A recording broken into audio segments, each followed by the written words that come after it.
braved the heat, whatever it took to make sure that their voices were heard and that voted counts. So that's something we should all be very proud of.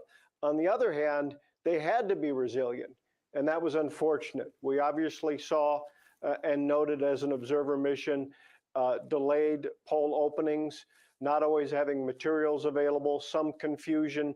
And so while the people were resilient, the election administration process was not as smooth and not as transparent and not as effective as it can be and as it should be. Every country, every state, every community is different, right, in terms of the details, but it's the broad underlying principles that count most.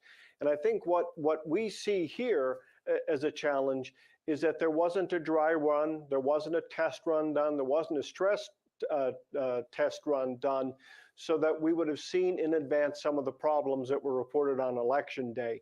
So I think it's insufficient planning, quite frankly. But most importantly, it's transparency. People in this country are hungry for democracy. The fact that you're covering these stories means that the media is hungry for democracy and elections and voting.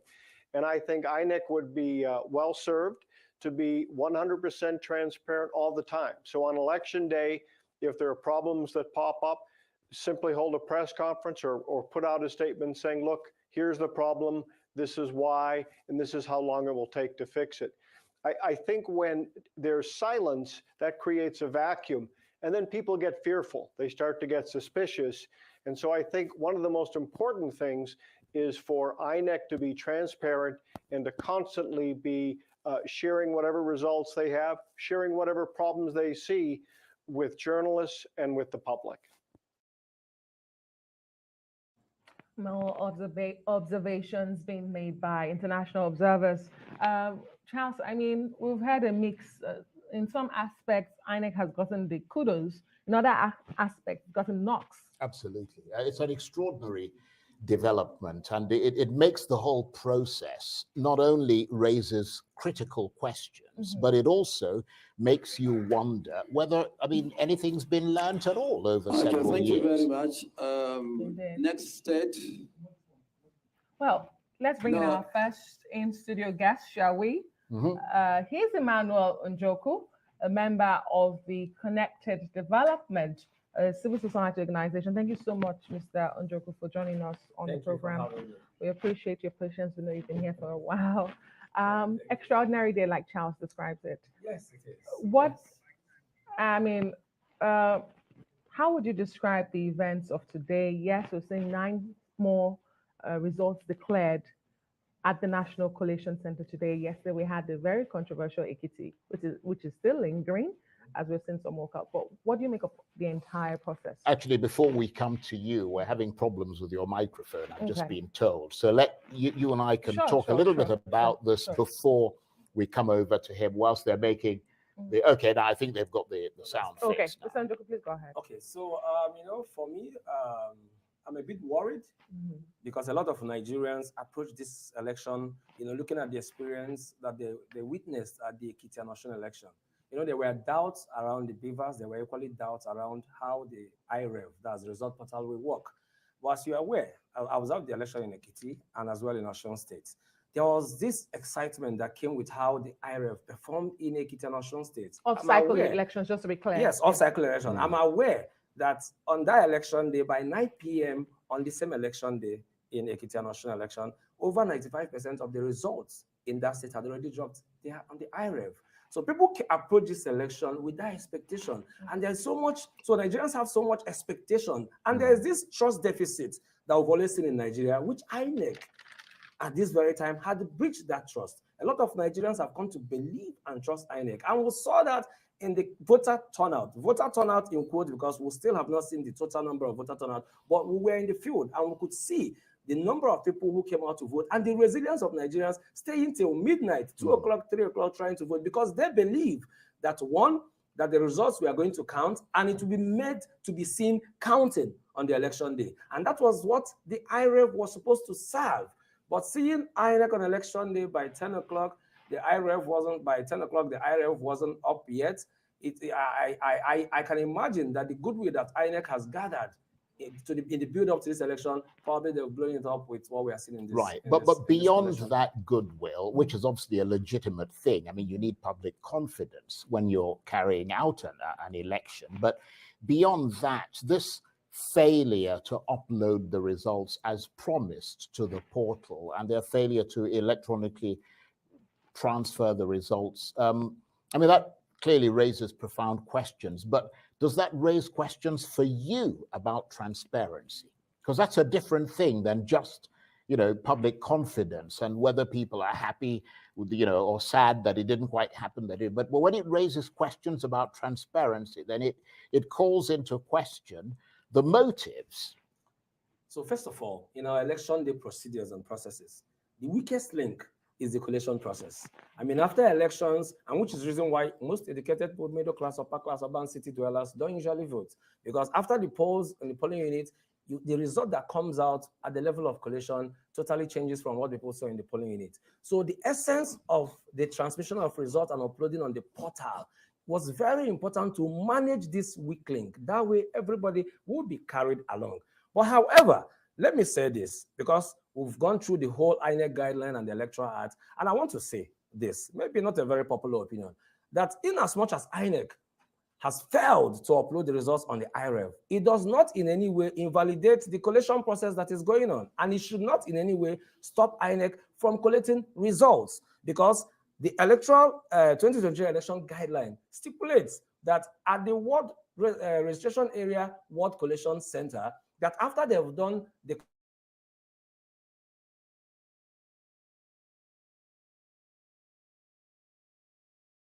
comparison between the physical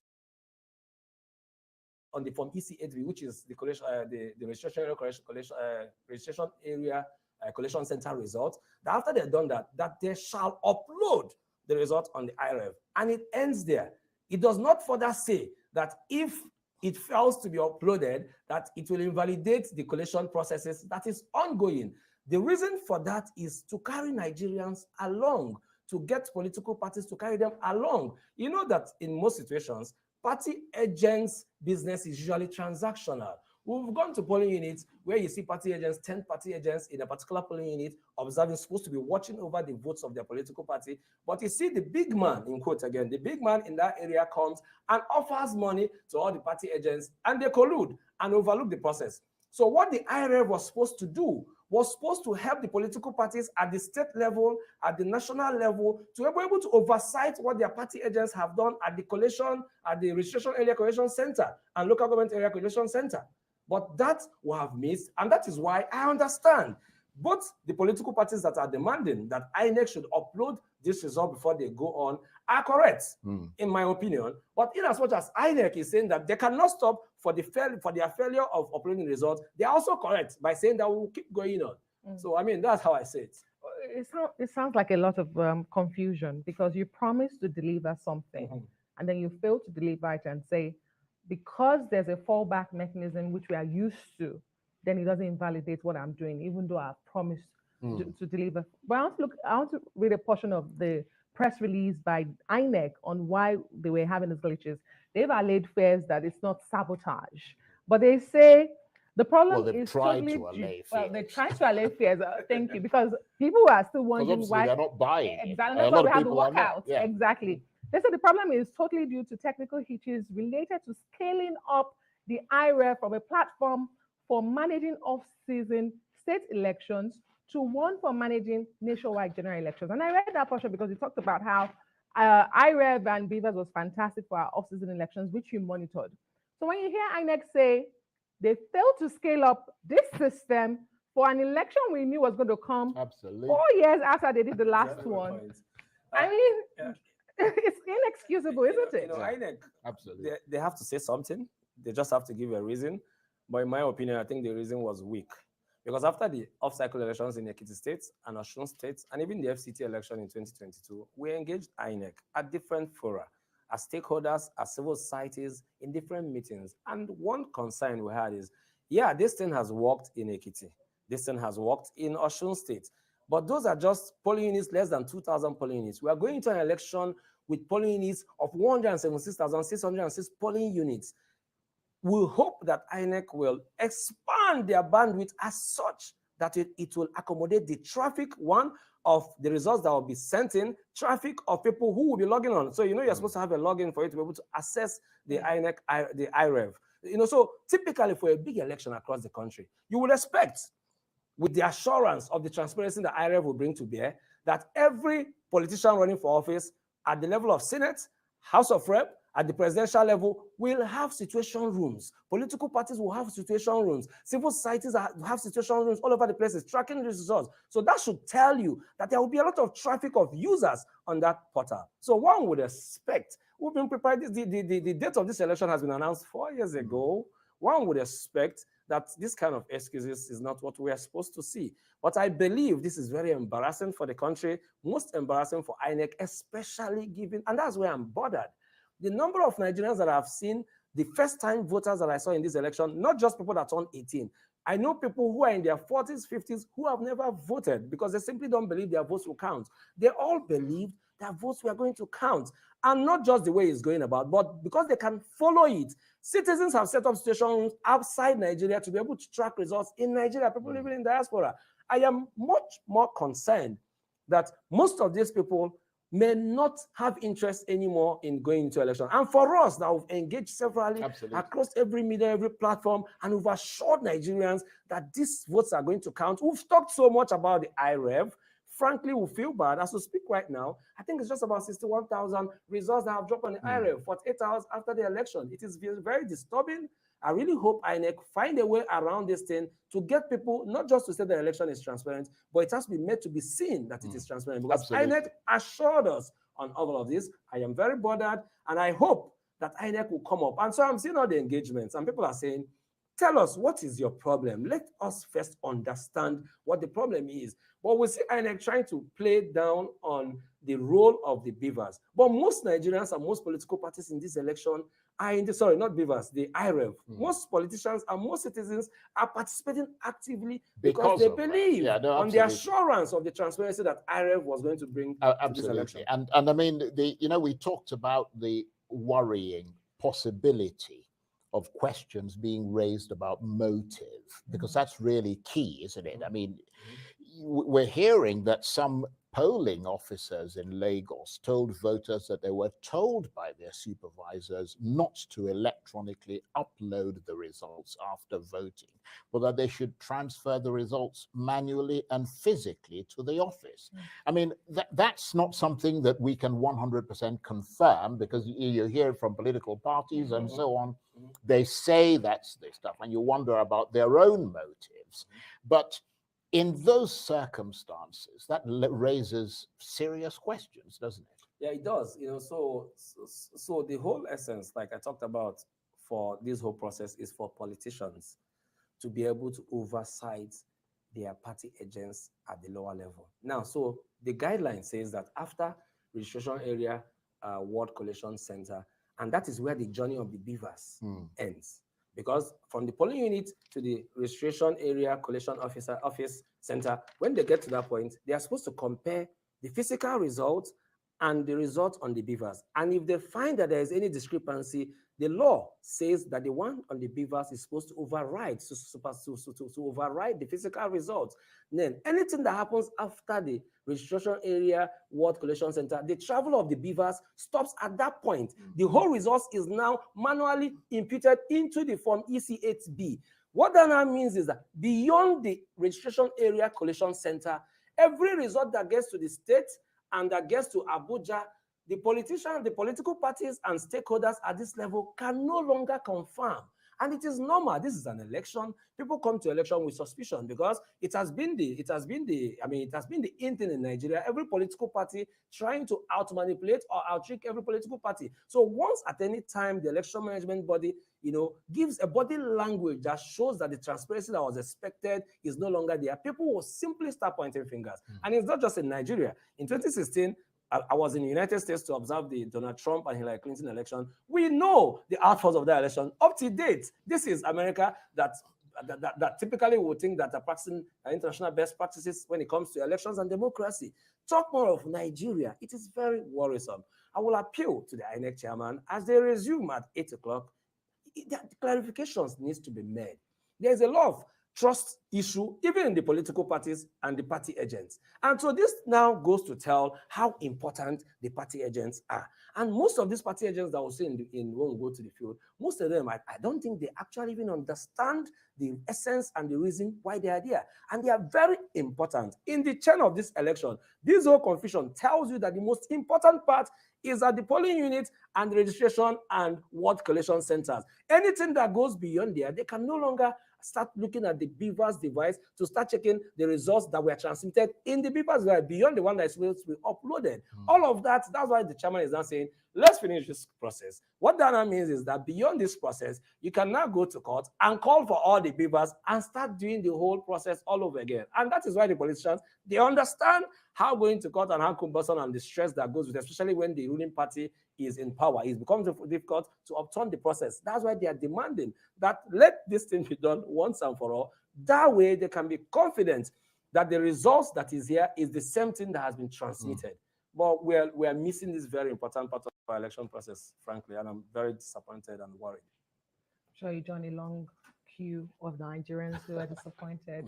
But thank you so much for coming on the program, Mr. Njoku. We really do appreciate the time you spent with us. Thank you for having me. Thank you. So you're watching special coverage of Nigeria's 2023 presidential and National Assembly elections here on the Rise News. It's time for a break. We're back with more. Stay with us.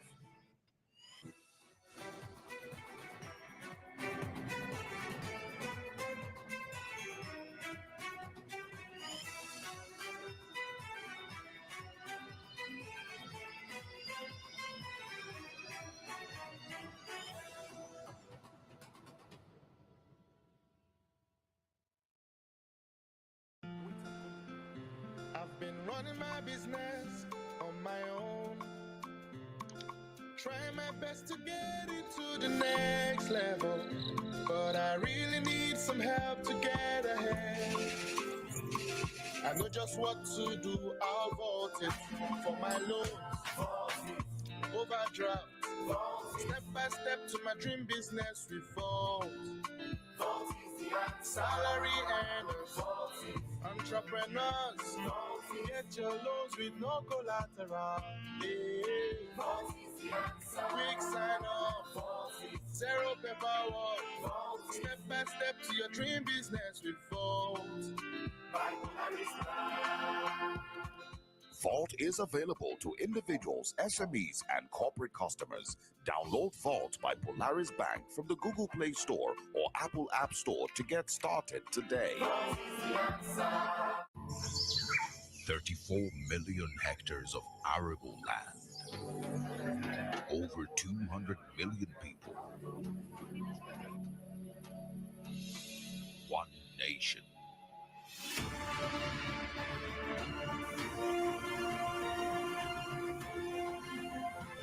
Home to Africa's fertilizer company.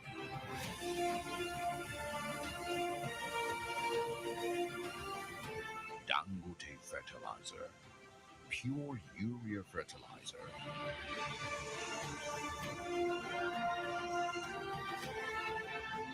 With one single-minded passion to feed Nigeria. Every bag is a potential, an aspiration to turn this green nation into the biggest food basket of Africa. Dangote Fertilizer. Everyone dreams of owning a home, but not everyone has the budget. We understand this, and that's why at Meridian Park Estate, everyone has a fair chance to own a home in Abuja and environs. Over the years, we have consistently and creatively delivered homes at prices that beat the market by about 20% and still furnish them with a flexible plan that makes payment convenient. That's why when our clients fear for price, we confidently say, not even your budget can stop you. Don't let your budget stop you from owning a fully built 3-bedroom masonette duplex in Abuja for as low as 9.99 million naira key collection deposit and spread the balance over a period of 24 months. For more details and inquiries on how to save millions on a home in Abuja, visit www.meridianparkestate.com.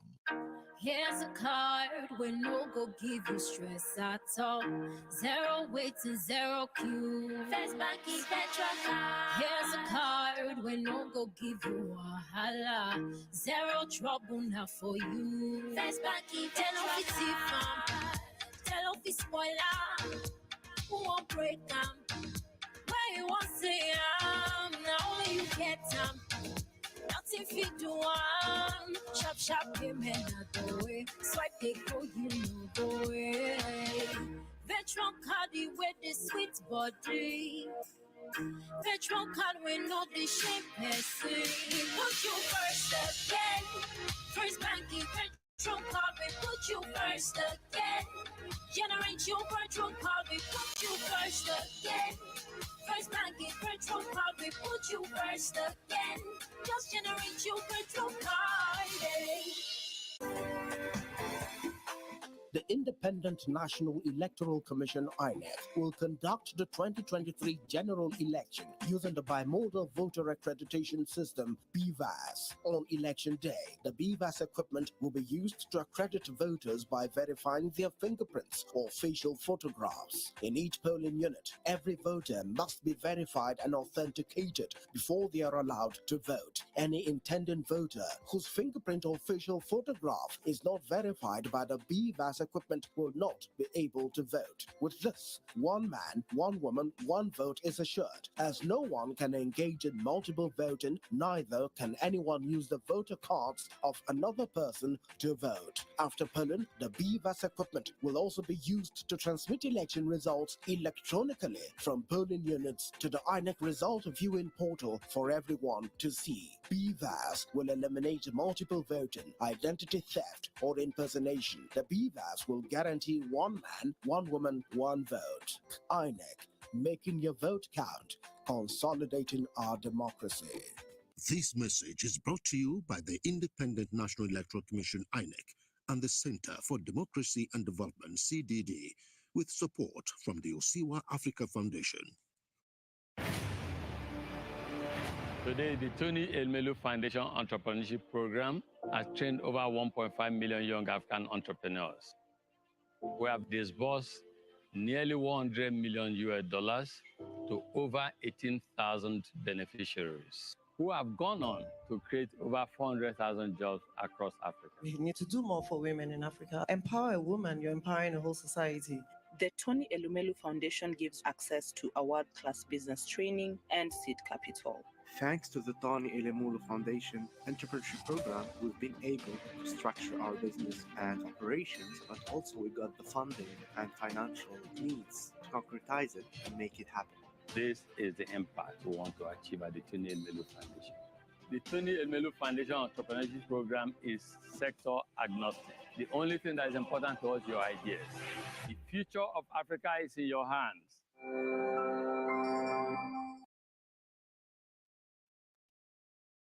Thinking of banking in Africa? Think Zenith. In today's fast-moving, fast-changing world, you need a financial partner that understands your unique expectations. A bank with presence in major financial centers across the world, with the enabling platform to facilitate seamlessly, whenever, wherever, however. A bank with best-in-class financial solutions from a superb combination of technology and human touch for easy, fast, and secure banking that creates real value. Turning dreams into reality is now in your hands. People, technology, service. Zenith Bank, in your best interest.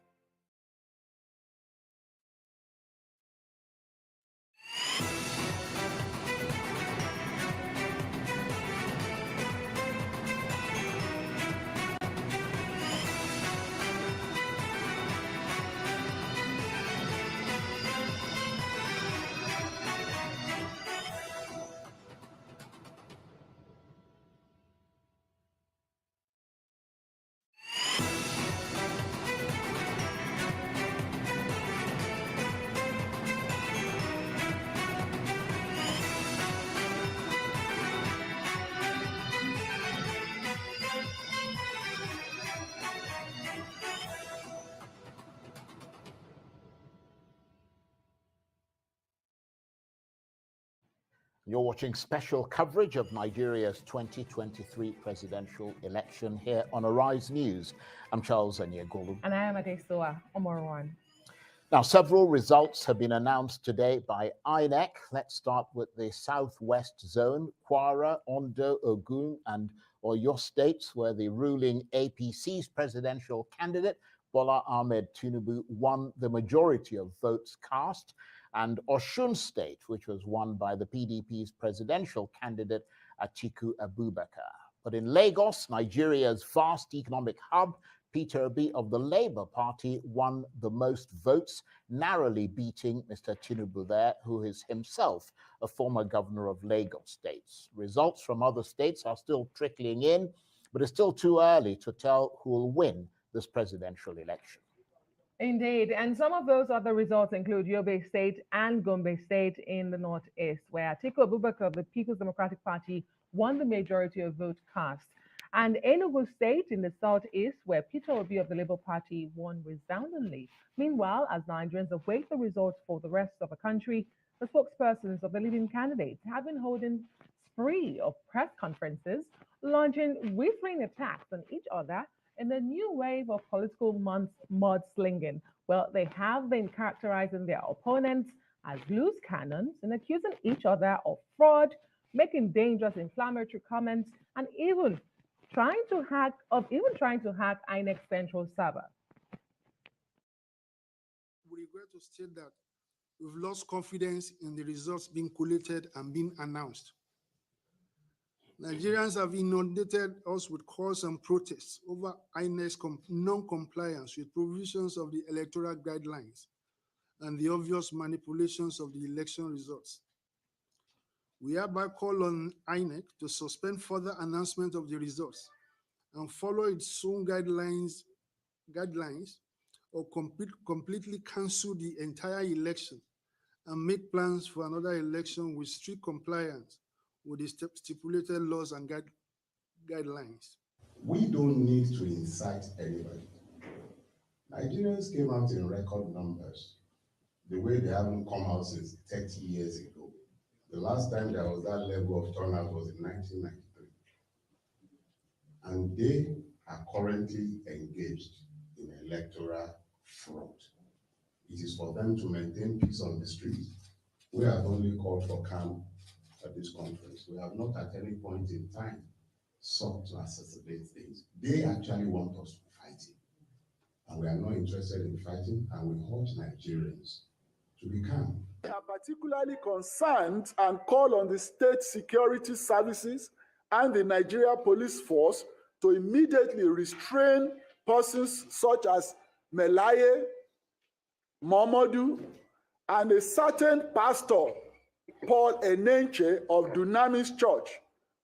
They should be restrained from their clear calls to violence. Melaye's tweets threatening violence, Momodu going on TV to announce the purported winner, and Enenche's hate speech from the pulpit clearly violates every law of the land. They should not go scot-free. When failure stared them in the face, rather than accepting the outcome with dignity like good Democrats would, some sore losers began shopping for ways to cut corners or scuttle the process. We have seen so many doctored results giving false victory to the Labour Party in places where it performed abysmally poor. The idea was to give its followers hope and prepare them for a planned street insurrection. The PDP has employed almost similar tactics, despite secretly admitting defeat. They went about with mouth-watering offers, looking for willing partners that would help them to subvert the will of the people. Perhaps, having failed to procure officials to help it to doctor results, the PDP earlier today rented willing television station airwaves to make very dangerous statements on the election. That's Dele Aleke there, who is a spokesman for the APC and the presidential candidate, Bola Ahmed Tinubu, leading a team from the APC campaign council and essentially leading the charge on behalf of Mr. Tinubu. Well, we weren't able to get the clip of Dele Momodu, although we carried it live on Arise News speaking earlier. But I'm glad to say that for more on all of that, we're joined now in the studio by Daniel Buala, who's a spokesman for the Atiku Presidential Campaign Council. Daniel, thank you very much indeed for coming in. Thank you. I expect this has been a busy day for you, but I mean, with respect, isn't it a bit extreme to be calling for the entire result of this election to be cancelled? I mean, shouldn't you at least know what the result is or what INEC says the result is before you go that far? Right. So we call for the cancellation of the entire result because of the incidences that happen all across the country. And it will not be fair for you to pick one and leave the other, especially because the three major international partners have already issued a press statement corroborating the position we've always, kind of held to the fact that the performance of the conduct of INEC is below expectation. In fact, one say it falls short of transparency. European Union even proceeded to ask for the prosecution of those who were behind violence. So what are the basis for our call for the cancellation is because the INEC chairman and the INEC by extension, they fail short of their standards. We have the Electoral Act, and let me say that for avoidance of doubt. Lots of people, probably even in INEC, have no idea of the new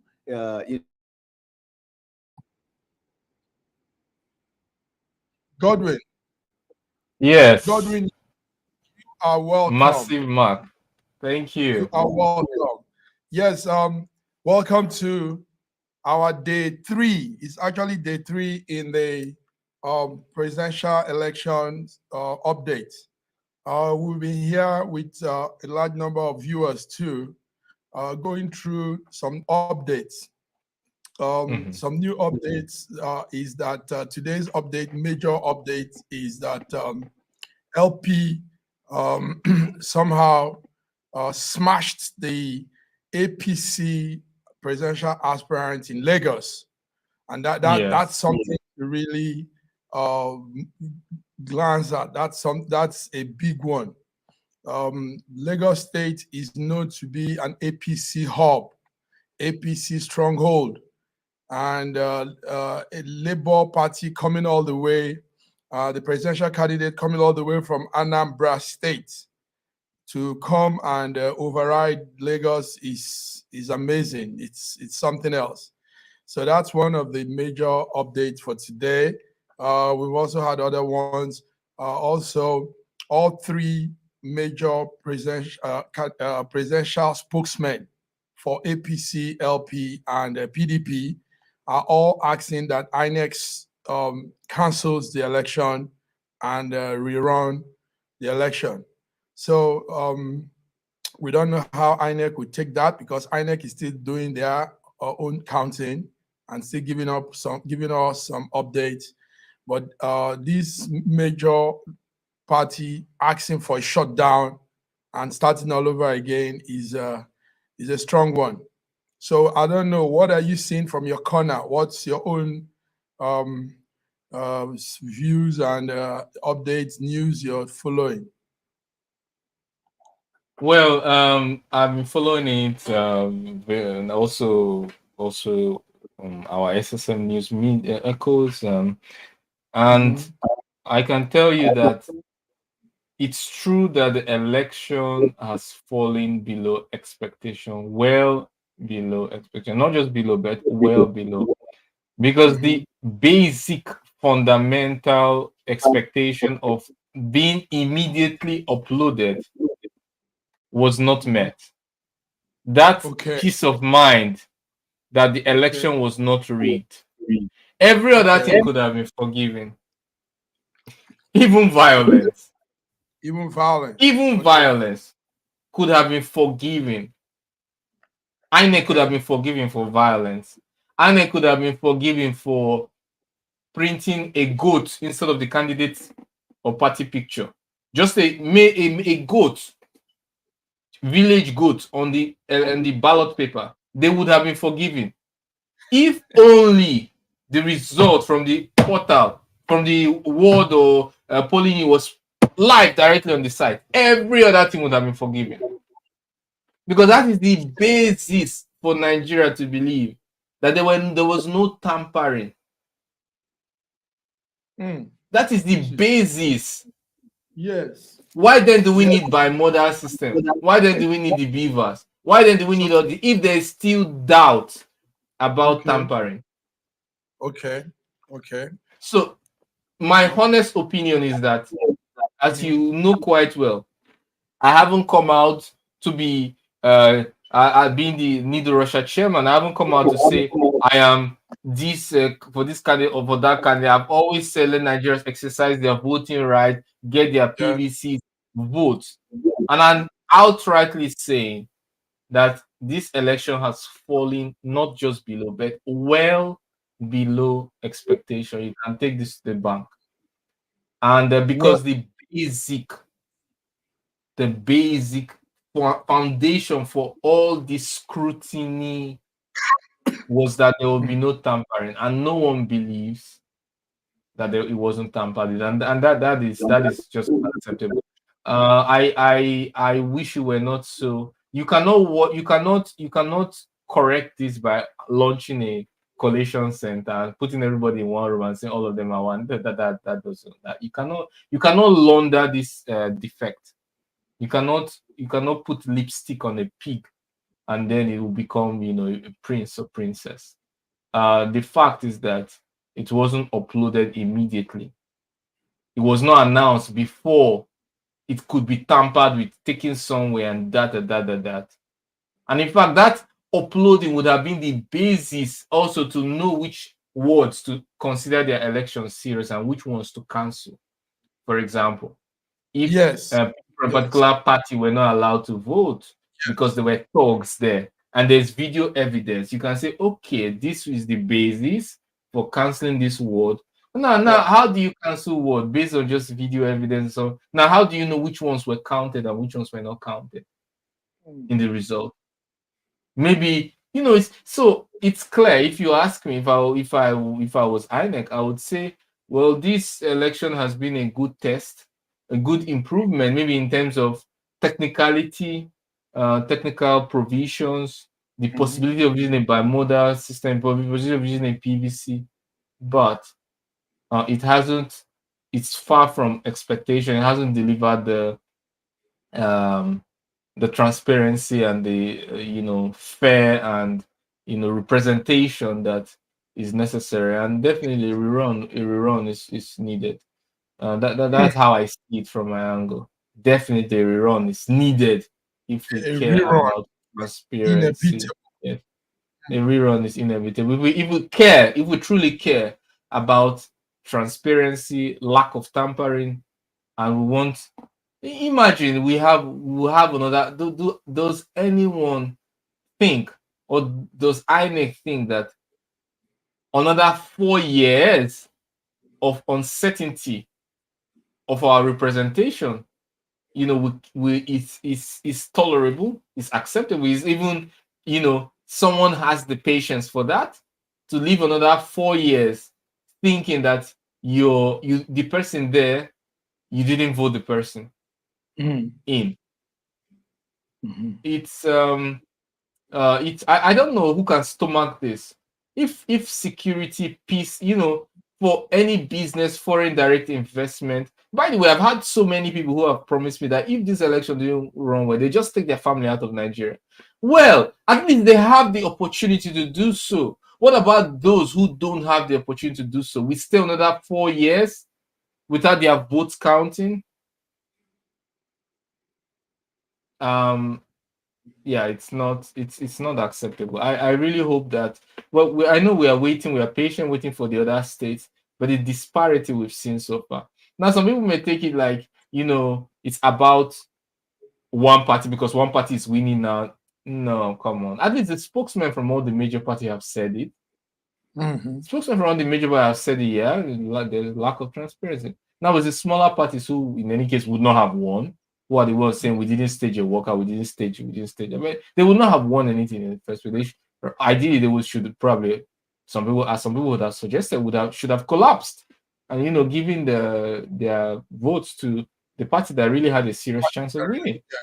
Like ADC. They really had a serious, that is a collapse, and giving their votes, and they say, okay, giving their votes to a party that is more in line with their party, ideologies and vision, and giving their votes there rather than coming and saying with this stage of not work out and all of that. It's clear that this is far from expectation, and I believe many Nigerians will support me in that. Well, even if no one does, I would still be here saying the truth. That it's falling far below expectation, and a run is the next logical step. Strong words.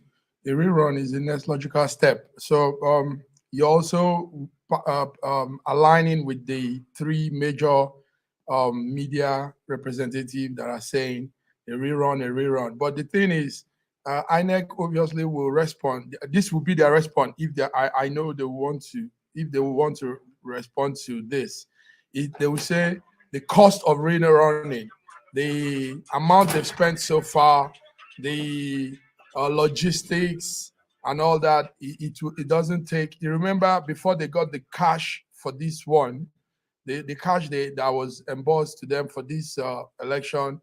It took some time. In fact, it was at the last minute that the federal government sent money through CBN to INEC, like we had 4 billion naira and some other ones that have been sent before. So the last request was sent not too long ago. So INEC will tell us they don't have that fund, they don't have that logistic, they don't have that. Let me respond. I can't wait to respond to that. Look. Okay. The only power that INEC has is the power to give voters representation in government. Beyond that, nobody cares what INEC says. That's number one. With all due respect, like I said, INEC is not the police. INEC is not the legislature. INEC is not the judiciary. But if you gave the people the feeling that they were represented, that their votes count, everyone will forgive INEC for inefficiency, any other thing that is not their core responsibility. That's number one. Number two, the biggest problem in Nigeria is not the cost of running the election. The biggest problem in Nigeria is the cost of governance and corruption. These are the things that take the most money from our budget. If you are going to eradicate Nigeria of cost of governance, you're going to eradicate Nigeria or eradicate corruption, eradicate high operating costs. You're going to eradicate inefficiency. By putting a person who aligns with the needs of the common man in Nigeria, then you can be forgiven for spending the cost of that election, even tripling the amount you spent on election.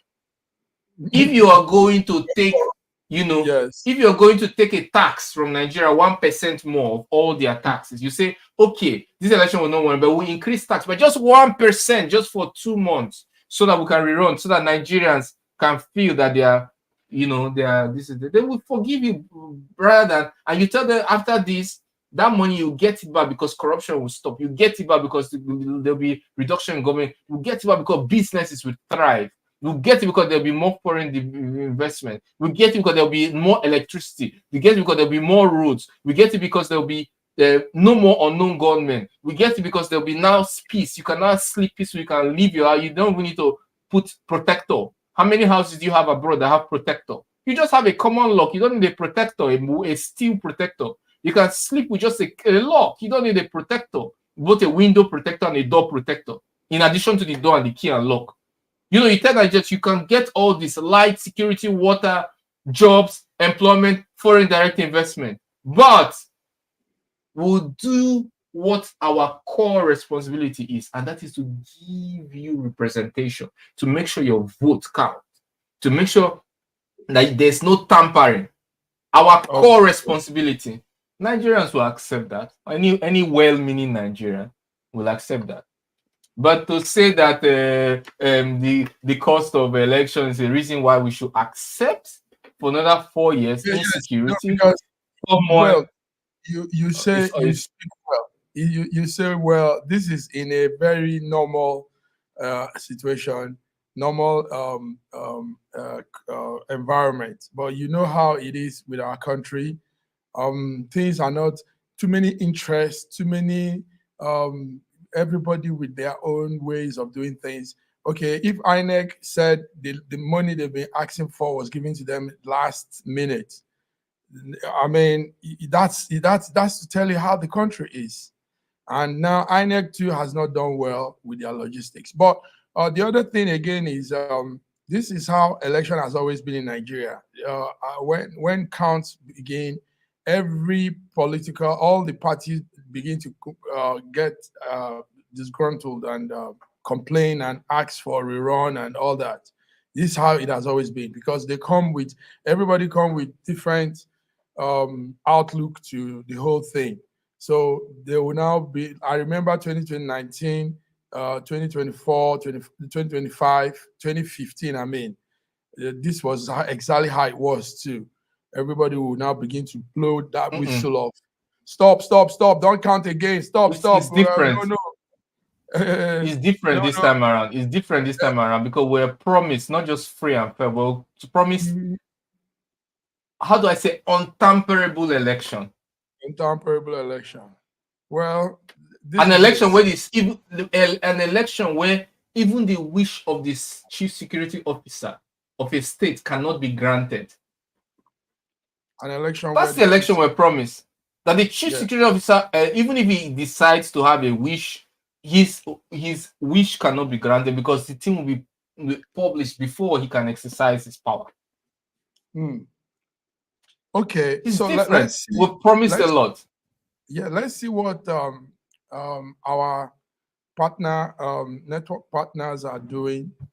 We are waiting for, because today is supposed to be the last day. We hope it ends today. The counting and the sorting out and all they are doing. That's in INEC headquarters. So we hope today is the last, because we can't be waiting for results for an election that was done 3 days ago. And they said they had all the instruments in use.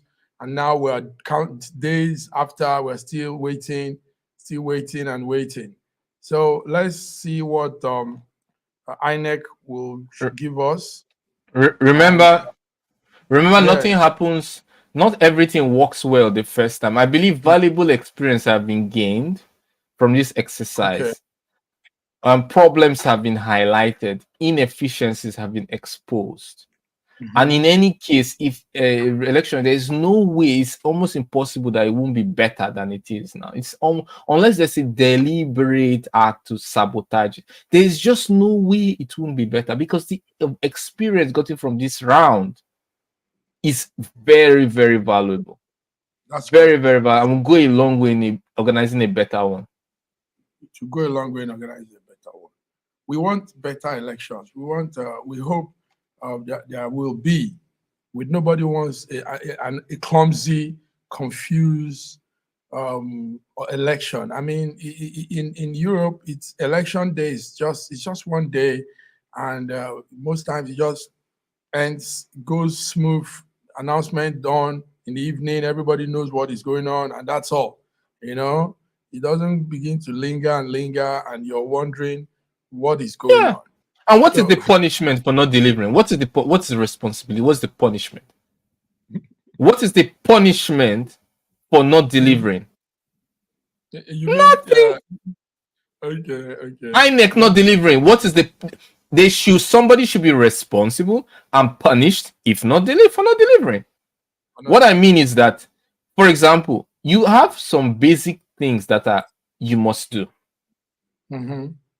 For example, if you're the gate man of a bank and the bank is robbed, whether it's your fault or not your fault or whatever, if there's anything that shows that your presence contributed to the robbing, you lose your job. That's true. Even if you're not taken to prison because you didn't organize the crime, but you failed, you cannot be given a bonus. You cannot be given a pass. There has to be clear, not just answering the name, but there has to be clear response, clear punishment for not delivering. Things should be done so that people understand there's a price to pay. Not just Nigerians will suffer, but also you will pay the price.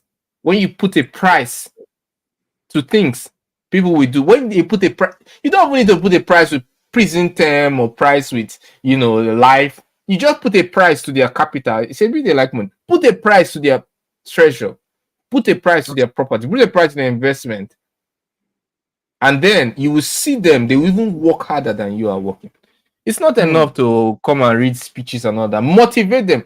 I spoke about it yesterday. I spoke about motivation, division of labor, motivation, competence. I spoke about it. Now, it's also the federal government to motivate INEC. Someone like to call it, or I think President Obasanjo likes to call it carrot and stick approach, right? Key performance indicator, bonuses, perks, and punishment. Deliver. This is not something you must own responsibility for, not, and there must be a price to pay. This is the way you get, people to be up and doing. This way, this method does not work. It's not working. Okay, let's. But I think they're still having some dialogue there. That's the PDP. One of PDP spokesmen giving reasons why the election should be there should be a rerun. So let's hear what they are saying, and we'll come back to the studio. Thank you. Thank you.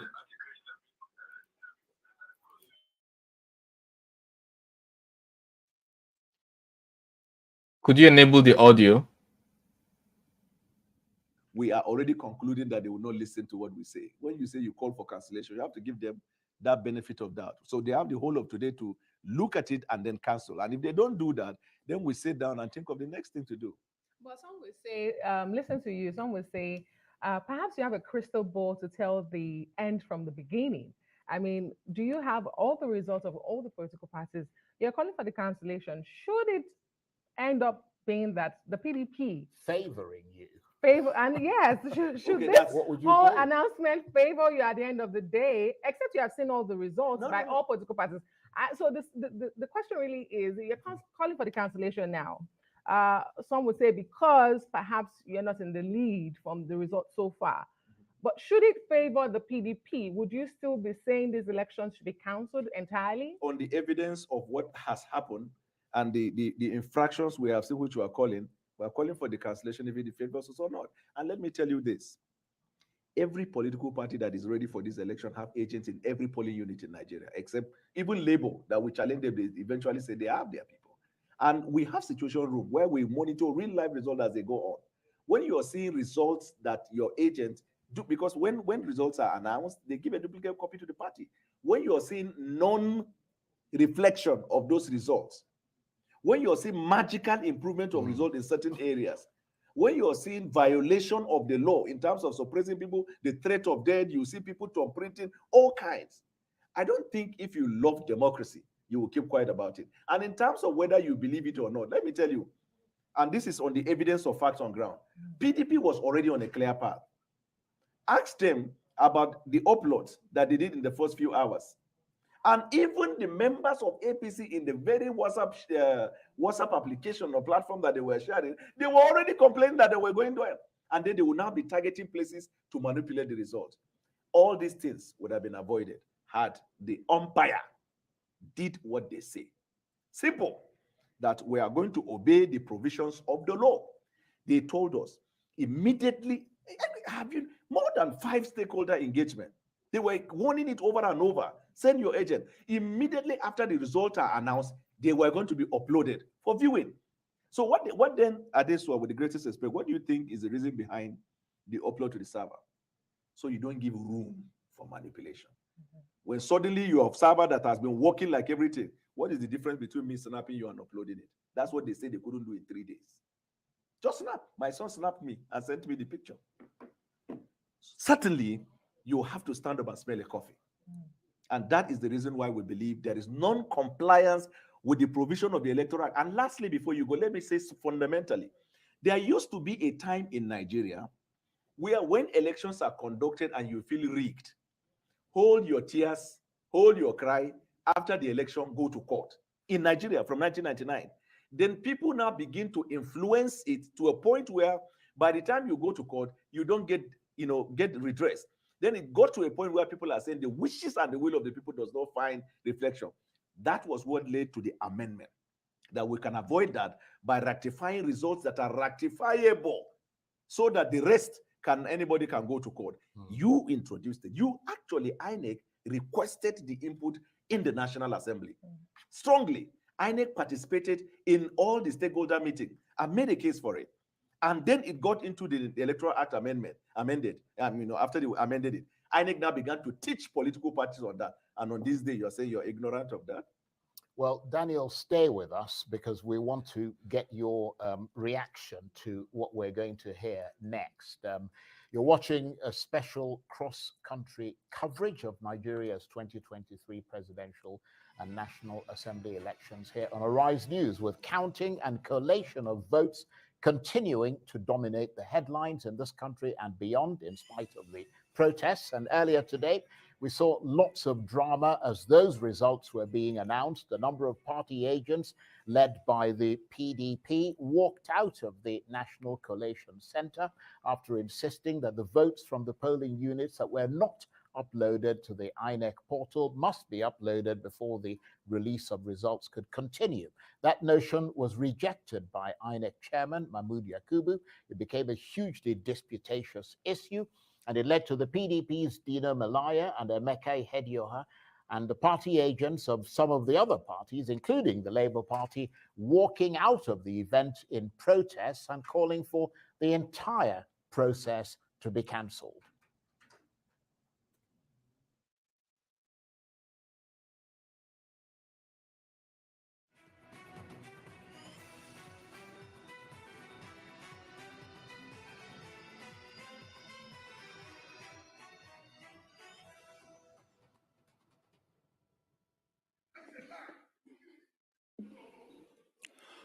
Okay, thank you very much.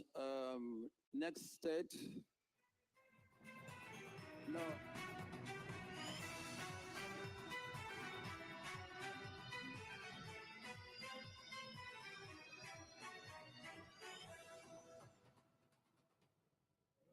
Oh, you're still watching a special coverage. Unfortunately, we could not bring you those clips at this point, but we'll definitely bring them to you because we do have them.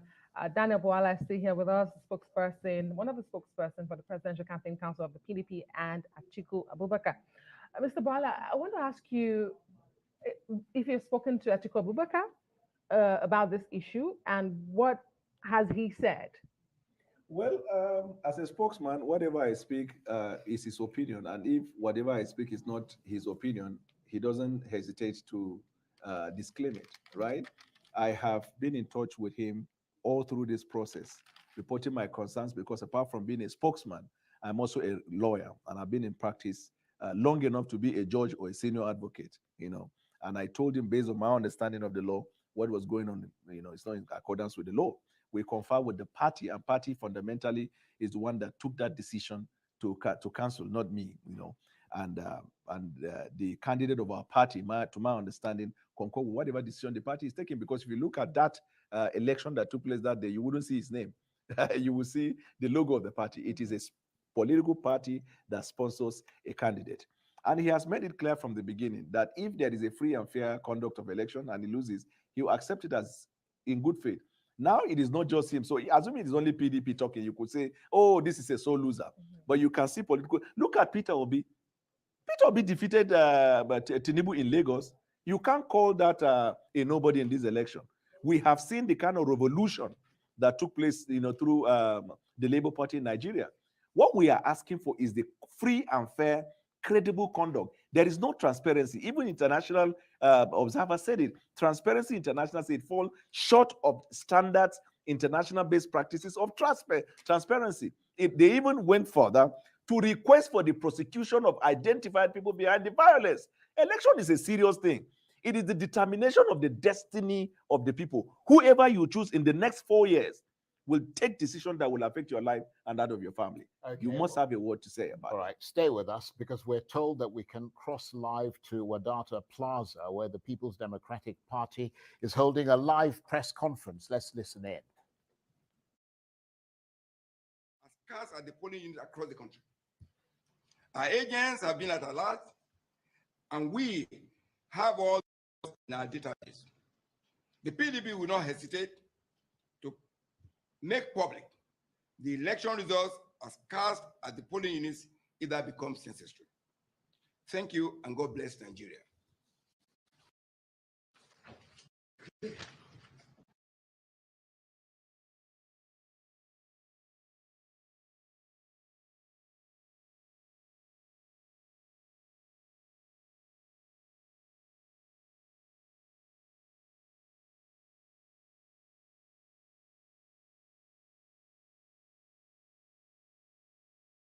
We'll return to that as soon as we're able to restore that signal. The matrix gone a bit wonky. These things happen, as you know, with technology. We're not the only ones. But Daniel Buala is still with us. Daniel, I'm curious to know at what point. Currently, there's a process. At what point you started officially protesting against this? Because, I mean, they released results yesterday at that collation center. I mean, one would have thought that you would protest before the release of the results, because obviously the information was there and you could see that the server, the portal wasn't up. I mean, the things, everybody could see that the things that had been uploaded to the portal when I think there were just a few sort of polling units. Why you didn't protest at that point? You allowed them to go with a number of states' release of the results before you then started protesting? No, we started protesting few hours after the conduct of the election, when we thought by that time we should be seeing numbers, on the portal, because they said as soon as elections are conducted. In other words, it was not supposed to be an election that when you conduct, they will wait until a certain period where they will say everybody in Nigeria began to upload, because elections were conducted at different times. Some places there was a delay. But whichever place that is able to finish the conduct of election and parties are able to see you count everybody sign, they said it will be uploaded there and there. And they said they began having problems. People were even sharing hotspots. And we knew before now that there is a likelihood that some of these renegades are going to use technology to jam the server. We raised concern. And INEC told us that their server is concrete, cannot be broken. They even had a program announcement, I think some 2 weeks ago, when they said there was an attempt to hack into INEC, but they are so secured. And they said the server was perfect. You heard what Dino said. When you claimed there was a problem, why didn't you admit to us? I remember even yesterday, the spokesman for INEC, when I was in Channels Television, when they asked him the question, why is it that the servers aren't working? Rather than apologizing to Nigeria and say this and this are the hitches or glitch, he said the servers are up and running. So we now discover, based on that, if something is not working and you are claiming it is working, then something is wrong with the process. Because we were not the ones that set the rules. We don't own INEC. You set the rules and asked us to walk into it. And when we started working and we discovered that the goalpost is being shifted and the rules aren't following, we have every right. But we could not have raised the concern immediately after. You have to wait and see from your situation room whether there are incidences like that across the country. And so to be able to do that, you have to give them time. That was what led to the overnight. Because you cannot conceive that around 2 a.m. they were already set up. Secondly, they were not set up to announce until a certain time that they told us. So you have to wait until that period before you level the complaint, or rather to raise the complaint, which we did when we started. And they keep saying that the server will work and everything will be in. You can imagine up until now, every result is not put in there. The expectation is that after elections are conducted, votes are cast, and they are uploaded, before they start this, every result would have been uploaded. Our presidential candidate, Atiku Abubakar, remember when you say whether we raise complaint or not, we issued the statement right in the morning before they started in the evening. He said, why is it that these servers and the results are not being uploaded by agent? Because we're hearing reports in every part of the country. And we urge INEC to ensure that they were uploaded. Right. So we raise observation and complaint on time. They gave a deaf ears to our, to our plea. And during this period of the delay in the uploads, where when this acrobatic and this abracadabra started taking place, unbelievable. Let me tell you, Atiku Abubakar, apart from Lagos and Kano, in every part of Nigeria where he was not leading, he was second. Every part of Nigeria. He was in the east, he is in the east, he is the southeast, south. Even in the southwest where Tinubu comes from, we won Oshun, we competed in Ondo, we competed in Ekiti, we got our numbers in Lagos. So this is his base, he's supposed to win all of it. And then when you come to the rest of Nigeria, apart from South and Southeast, we were all over the place. Then a candidate and a party that couldn't muster everything in the Southwest doesn't have the road to see South and Southeast. Lost Lagos, lost Kano, lost FCT. Suddenly, is the candidate that is on the lead. Okay, well, let me just say this before we go on a break. The APC are welcome to come in and give their own version of the story. But let's take you back to Wadata Plaza and that PDP news conference. Let's listen in. Before announcing results, it's suddenly in a hurry. And you ask yourself, why? 48 hours. Even after 48 hours, we still don't have the results directly uploaded into their server that is supposed to be transparent. They promise us a clear, transparent process where we can equally go to the server. We understand that even the password to the RAC agents who are supposed to access and upload were not even given.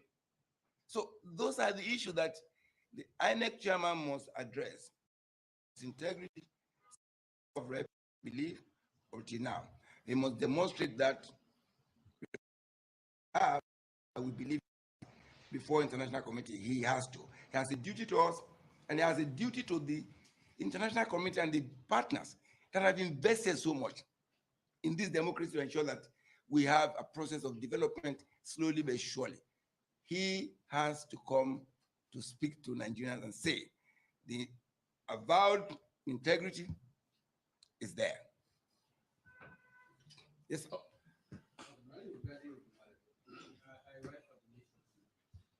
It is apparent that the INEC process, even as is there any, will you seek legal option support further? You're asking us to be preemptive. We don't act preemptively. We're organized, and you've seen that from all our actions. We go with the process. There is rule of law. There's a process. If you go, and you see, this is why the beauty of the judicial, at some point they will be called to action in this matter. We believe so. But we believe that if integrity is anything with the name INEC, if they're independent, if they're conscious of the fact that they are not infallible, if they have breached the law, and if somebody say, hey, you're going the wrong way, and not only PDP, other parties are saying so. So why are they in a hurry? INEC is for Nigerians, not Nigerians for INEC. So we will follow the law, follow the process, and we'll do that which is right. And we know, we're confident that Nigerians, and again, the international committee are with us. They observe this election. They have records too. They have data. It's not us, PDP, just speaking. It is what is in the public domain. And in any event, we have the results from the units, because that's what INEC said we should do. So we have it. We have the results. And like I said again about his integrity, he needs to demonstrate that, yes, he's worthy of that position as the chairman, do that which is right, and prosperity will judge him right or otherwise. Thank you. Thank you very much. And,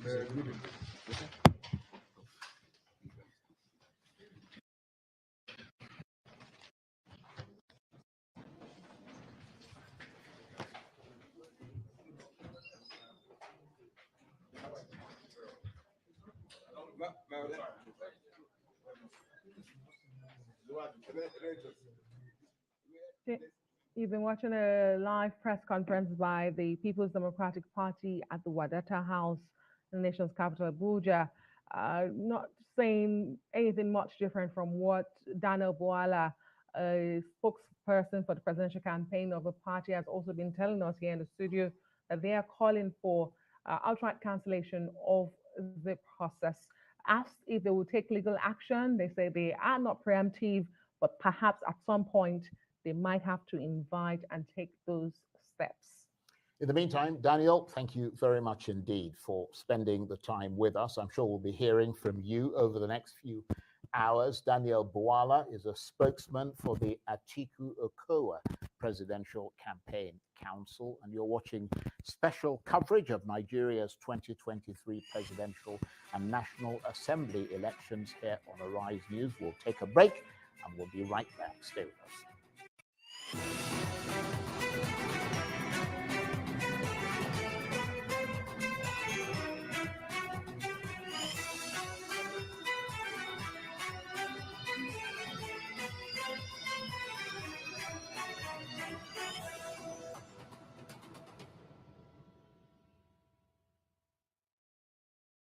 Esther, you're late again. Esther? She's a wandering light in the darkness.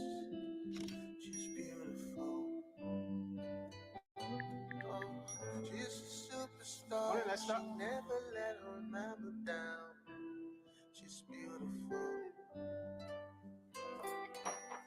She know they fear. She know they ever got it hard for them. No phones at the table, please. Esther.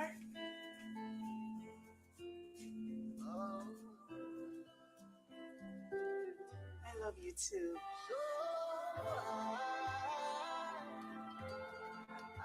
Got everything.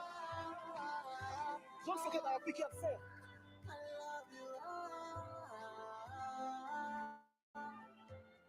Airtel, the smartphone network. What is really happening in Akamata market? It seems these people don't want the election to hold. I hope you're broadcasting to the world must hear. No. Is that how you people share sensitive news like that without verifying it? If I may ask, which news platform published the news? Jojo sent it. Jojo? Is that not the same Jojo that posted a fake election result the last time that almost caused a riot? You know they forget something. No. In this election season and after, one must be very careful. Or do you want to set the country on fire? Haba. Fake news is a threat to a free and fair election and to peace and security. So, before you share any news, check to be sure the source is credible. Check if there are supporting credible sources. Read beyond the headlines. Check the author. Check the date. Check your biases. Ask an expert or send to a fact-checking organization for confirmation. Say no to fake news. This message is brought to you by the Center for Democracy and Development, CDD, with support from the UK government. Every day, life presents hopes, dreams, and challenges. Challenges that can become successes with a little help. Because a little help can empower you to go from despair to celebration. A little help can keep you going until the race is won.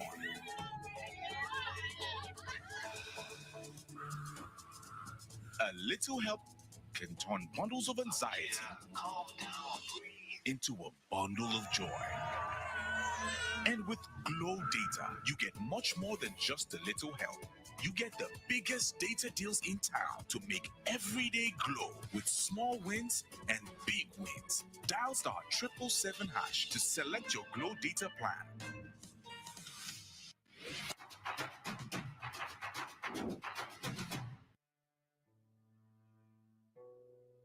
First, there are two types of elections holding in the general elections.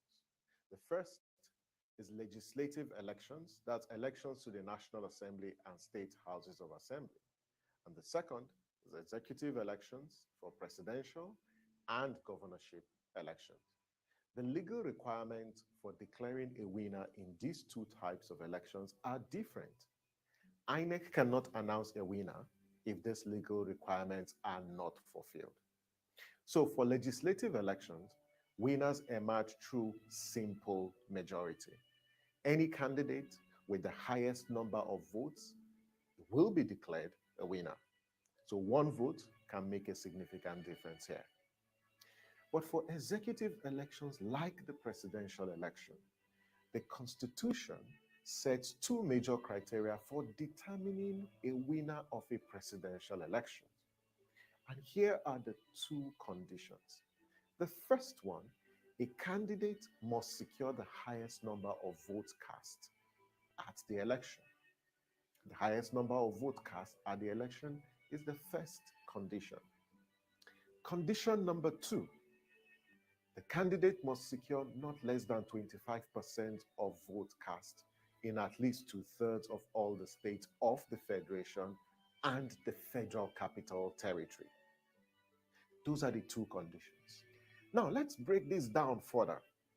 None of the candidates in the presidential election will be declared a winner if he or she doesn't secure majority of votes cast at the presidential election and 25% of the votes in at least 2/3 of all the states of the Federation and the FCT.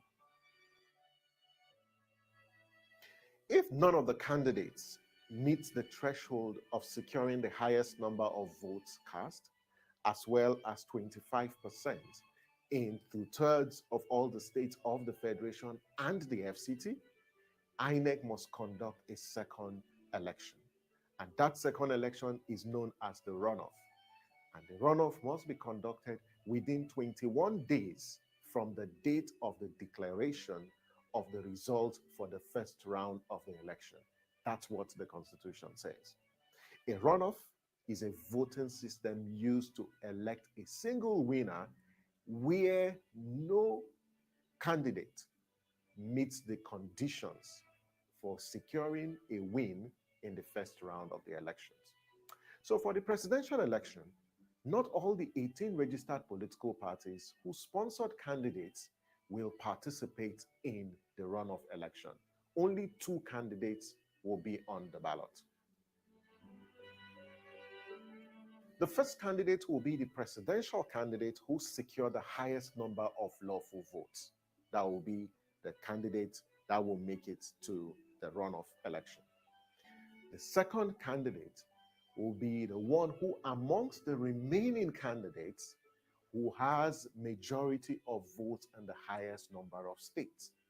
These are the 2 candidates that will make it to the ballot at the runoff election. So first, the candidate who secures the highest number of votes, and second, the candidate, who has majority of votes in the highest number of states. So where there is more than one candidate who has the majority of votes in the highest number of states, this is what the law says INEC will do. INEC will consider amongst these candidates who has the highest number of votes in the election. So they look at the total number of votes that each of the candidates secured, and the one with the highest total number of votes will become the second candidate on the ballot for a runoff election. Now, victory in a runoff election is by simple majority, unlike the first round that requires the fulfillment of those 2 conditions of the highest number of votes and then 25% of votes in at least 2/3 of the state and the FCT. And what this means is 25% of votes in 24 states and the FCT. Remember, only INEC has the power to declare results. No other institution or individual is saddled with that responsibility. We urge you to be patient, wait as INEC is collating and declaring the results. Please refrain from peddling or spreading all forms of fake news. The only institution responsible for declaring official results is INEC, and we urge you, as Nigerians, to be patient and understanding and wait until INEC declares the final results for the election. Thank you for watching. I am Samson Itodo. Bye for now.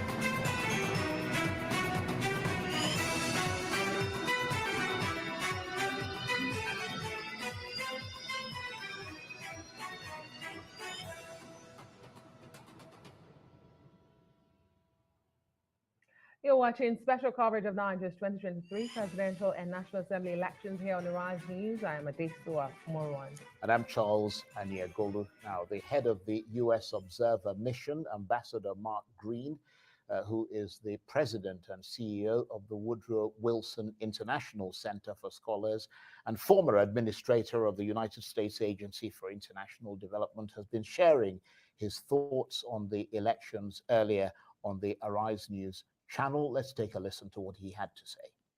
Well, so there's two stories here. First off, let's remember that democracy is a journey. No democracy is perfect. The important thing is that we get more representative as we go along. So on one hand, we saw the resilience of the Nigerian people standing in lines, willing to brave the heat, whatever it took to make sure that their voices were heard and that voted counts. So that's something we should all be very proud of. On the other hand, they had to be resilient, and that was unfortunate. We obviously saw and noted as an observer mission delayed poll openings, not always having materials available, some confusion. And so while the people were resilient, the election administration process was not as smooth and not as transparent and not as effective as it can be and as it should be. Thanks so much. What improvements can be made? I'm hesitant to use the United States as an example, but I guess we can. In the United States, elections there are disaggregated at the state level. And so each individual state in the United States handles their own election operations. Should that be repeated? Is that a bridge too far? What are the improvements that can be made for INEC to be more efficient? Well, so every country, every state, every community is different, right, in terms of the details, but it's the broad underlying principles that count most. And I think what we see here as a challenge is that there wasn't a dry run, there wasn't a test run done, there wasn't a stress test run done, so that we would have seen in advance some of the problems that were reported on election day. So I think it's insufficient planning, quite frankly. But most importantly, it's transparency. People in this country are hungry for democracy. The fact that you're covering these stories means that the media is hungry for democracy and elections and voting. And I think INEC would be well served to be 100% transparent all the time. So on election day, if there are problems that pop up, simply hold a press conference or put out a statement saying, look, here's the problem. This is why, and this is how long it will take to fix it. I think when there's silence, that creates a vacuum, and then people get fearful. They start to get suspicious. And so I think one of the most important things is for INEC to be transparent and to constantly be sharing whatever results they have, sharing whatever problems they see with journalists and with the public. Well, thank you, Ambassador Green. Now, one thing that you pointed out that's crucial is communication. And we have definitely seen that, at least from what analysts have said, that INEC has not necessarily done the best job in terms of the pace of communication, in terms of how quickly matters are being addressed. We just saw something happen with the Collation Center, even though people were told that that's not the place to, make your issues known. That's strictly a collation center. And we also see that when it comes to uploading the results on the IREV, that's not being done real time. So how much grace should we actually give, and how much understanding should we actually give INEC regarding this communication aspect that leaves so much room for speculation? Well, and I think that last point that you just made is the key one. So anybody who administers elections, INEC or those who administer it in the United States, you don't have to have all of the answers in order to communicate and be transparent with the public. Instead, simply be honest about what you're facing. So if you've got particular problems, if you've got shortages, simply say, we have shortages. People are understanding, people are patient. It's when nothing is said that people start to fear the worst. They get suspicious, and in some cases, there isn't a reason to be suspicious. I think what we would say is that so many of the misunderstandings could be avoided by simply saying things publicly. I'd like to go back to something that you said, and it's very, very important. I would never say that the US and our democracy has all the answers. What I often say is, look, as a democracy that's still learning, perhaps we've made all the mistakes. You don't have to make the mistakes that we have made. You can learn from our own experience of mistakes. Close friend of Nigeria, US-Nigeria relations are very solid. We share democratic values, so we can learn from each other. That's why we're here as election observers. Ambassador Green, I just want to follow up on something you said. Well, you said democracy is a journey. Are you giving INEC a bit of a pass? Because to be frank here, how hard really is it to administer these elections? We're talking about a logistics exercise where you simply have to provide said materials. You've had 4 years to prepare because these elections happen every 4 years. You talked about insufficient planning, for example. Is it really that hard, Ambassador Green? Is it really that difficult? Should we be here? Well, what I can say is that the NDI-IRI Joint Observer Mission, we actually did 2 pre-election assessments as well last year. And what we noted is that doing a test run, doing a stress run would be a great way to avoid the problems. And I think that's one of the things that should have been done. We look at this as a missed opportunity. There was a good opportunity here to advance democracy in ways that the Nigerian citizens could be proud of. Clearly, the Nigerian people are strong believers in democracy. We saw it at the polls. But unfortunately, the administration fell short. And so what we would say is, let's learn from the lessons. It is important. This was a missed opportunity. And let's make sure that as this story continues to be written of democracy, we learn these lessons and we're honest with each other on the shortcomings that we've all seen. All right, Ambassador Green, in your joint statement released with Her Excellency President Joyce Banda, you noted that the election fell well short of Nigerian citizens' reasonable expectations. Now, on election day, the word voter disenfranchisement was being thrown around a lot. What are your observations? Would you go as far as to call what you witnessed on election day, what you observed on election day, as disenfranchisement? Well, what I can say, and it's obviously in our statement, that we observed a number of situations where voters felt as though they were disenfranchised because either of the fallout from the cash crisis or confusion over voter lists or polls opening up late or the VIVA system not working as well as it should have. All of those together clearly hurt the involvement of voters. So to that extent, I would say that it hurt the participation of Nigerians in the election process. Ambassador Green, if you're planning a wedding, you outsource that to a wedding planner. If you're planning a dinner, you outsource it to a caterer. I run a business show on the Arise television on the broadcast, and we talk a lot about privatization and government getting out of the way of the private enterprise. Can if you think about some of the challenges that we've seen with individuals, voters having to provide tables and markers and lights and generators and equipment, can this exercise, do you think it can be outsourced to be more efficient? Well, that's really a decision for Nigerians to make. What I can say is that so many of the problems that you've just pointed to and that we've all read about were avoidable and they were foreseeable. And I think that's what the frustration is. You noted it. We've heard it from other people. Look, we've had time.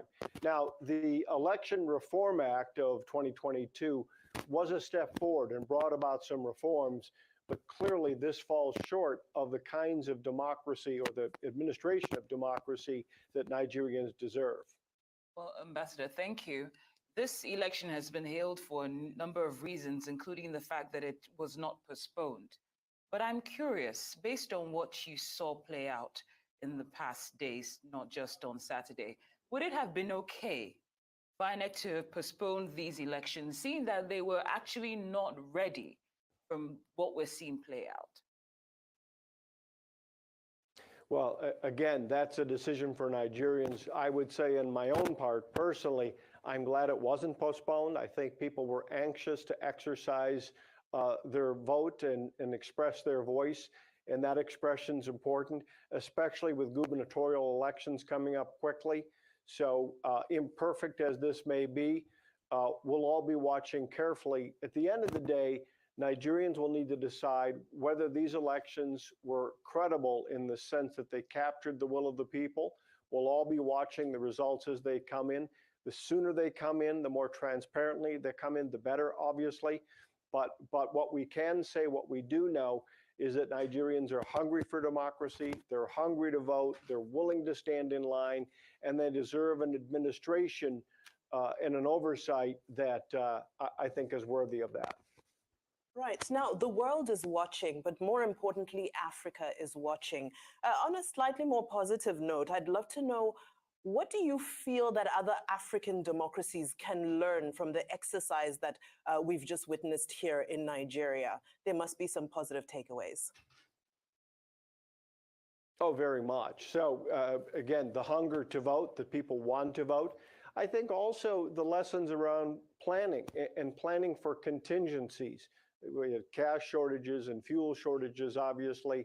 You really have to plan well in advance. And again, I keep coming back to it, but I think doing stress tests and test runs and making sure that you go through practice runs before you ever go live in public with voting.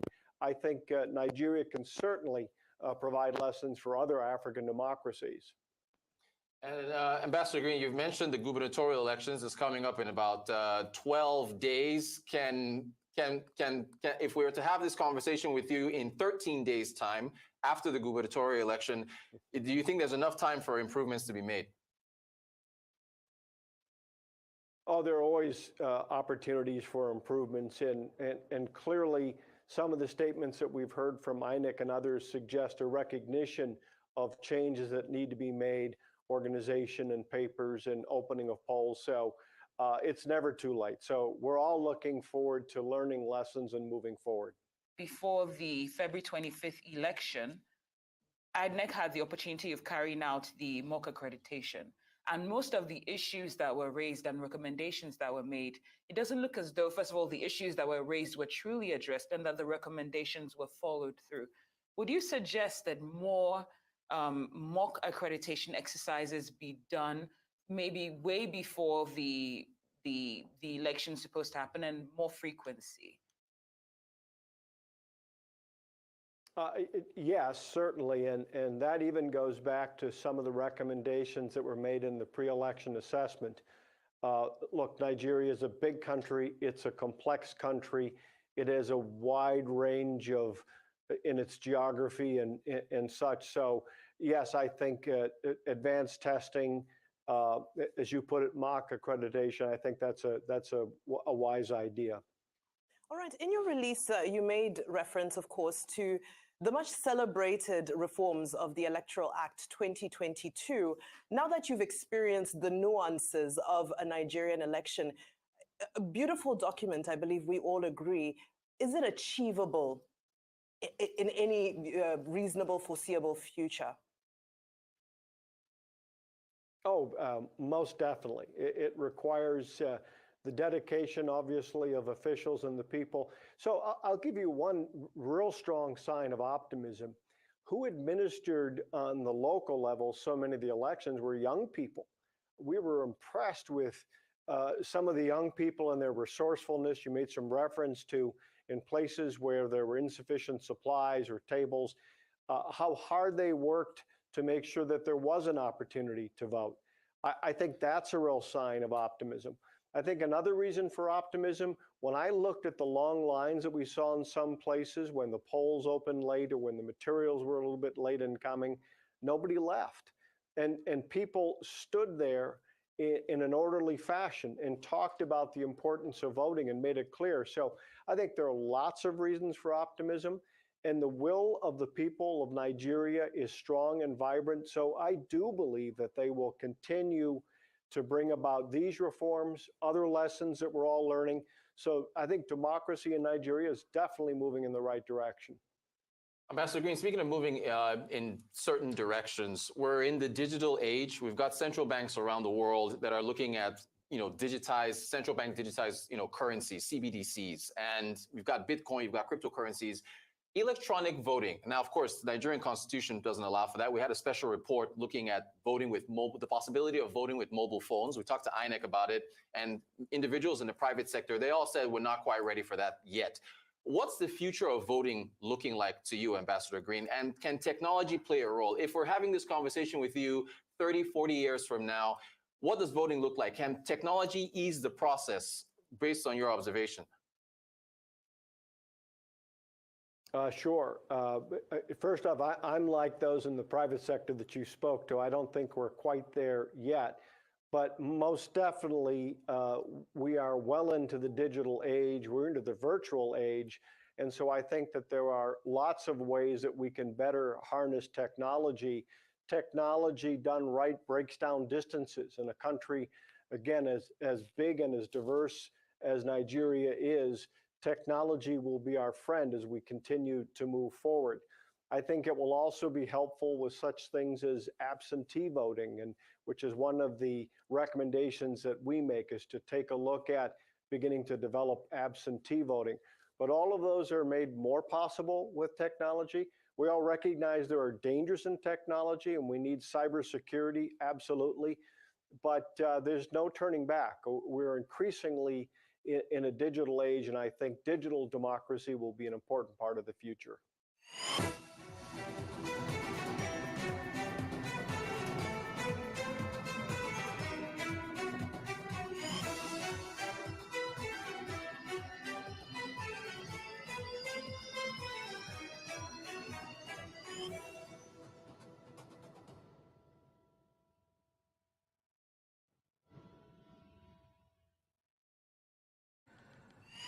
Welcome back. You're watching a special edition of Arise News as we continue to assess the developments around Nigeria's 2023 presidential and legislative elections. I'm Charles Yakubu. And I am Adesua Omorwan. And we have received a letter from President Obasanjo, Nigeria's former president, Olusegun Obasanjo, in which he's been analyzing the latest developments around the issues emerging from this ballot, and also chipping in to give his suggestions and his assessment of the best way forward. We're preparing a proper graphic of that letter, which we will put up on the screen as soon as it's ready. But in synopsis, he suggested that INEC officials at the operational level have been allegedly compromised to make what should have worked not work, and to revert to manual transmission of results, which he says have been manipulated and the results doctored. He said that the chairman of INEC might claim ignorance, but he can't fold his hands and do nothing when he knows that the election process has been corrupted and most of the results that are brought outside Beavers and the server are not a true reflection of the will of Nigerians. He warned that tension is building and called on President Buhari to cancel all elections that do not pass the credibility and transparency test. He suggested many of those, moving those elections to March the 4th. Those elections that he mentioned were disrupted, and that the Beavers and the server officials be changed. Indeed, Charles. There's been another letter as well from a former head of state who is also the head of the Peace Committee, Abdulsalami Abubakar. In that letter, he is also calling for peace and calm. However, particularly in paragraph 7, which I find interesting, Charles, he says INEC can take all the time it requires to ensure that it delivers results that inspire the confidence of the Nigerian people and meet time-tested international standards.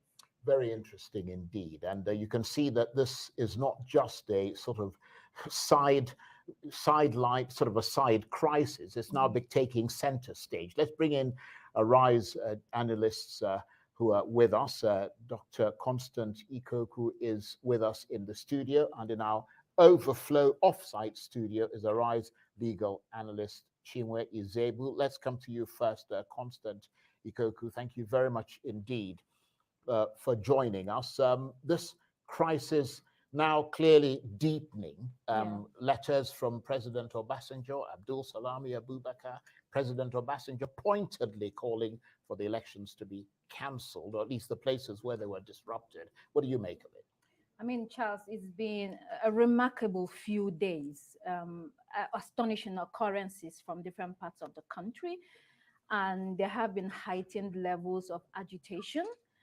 And between yesterday and today, I think many Nigerians are now beginning to make the effort to de-escalate the tension, because it's very important that people do not start to go out on the streets to begin protests, and then you lose control, and then the country comes to a grind.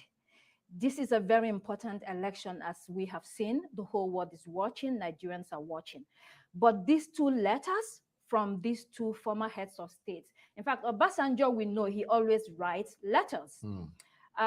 He follows everything that happens. He's very active. He speaks out, very vocal. But Abdulsalami Abubakar, it hasn't been very vocal in terms of writing letters and making comments when there is election. So this is significant that these two men are coming out and speaking out after the elections.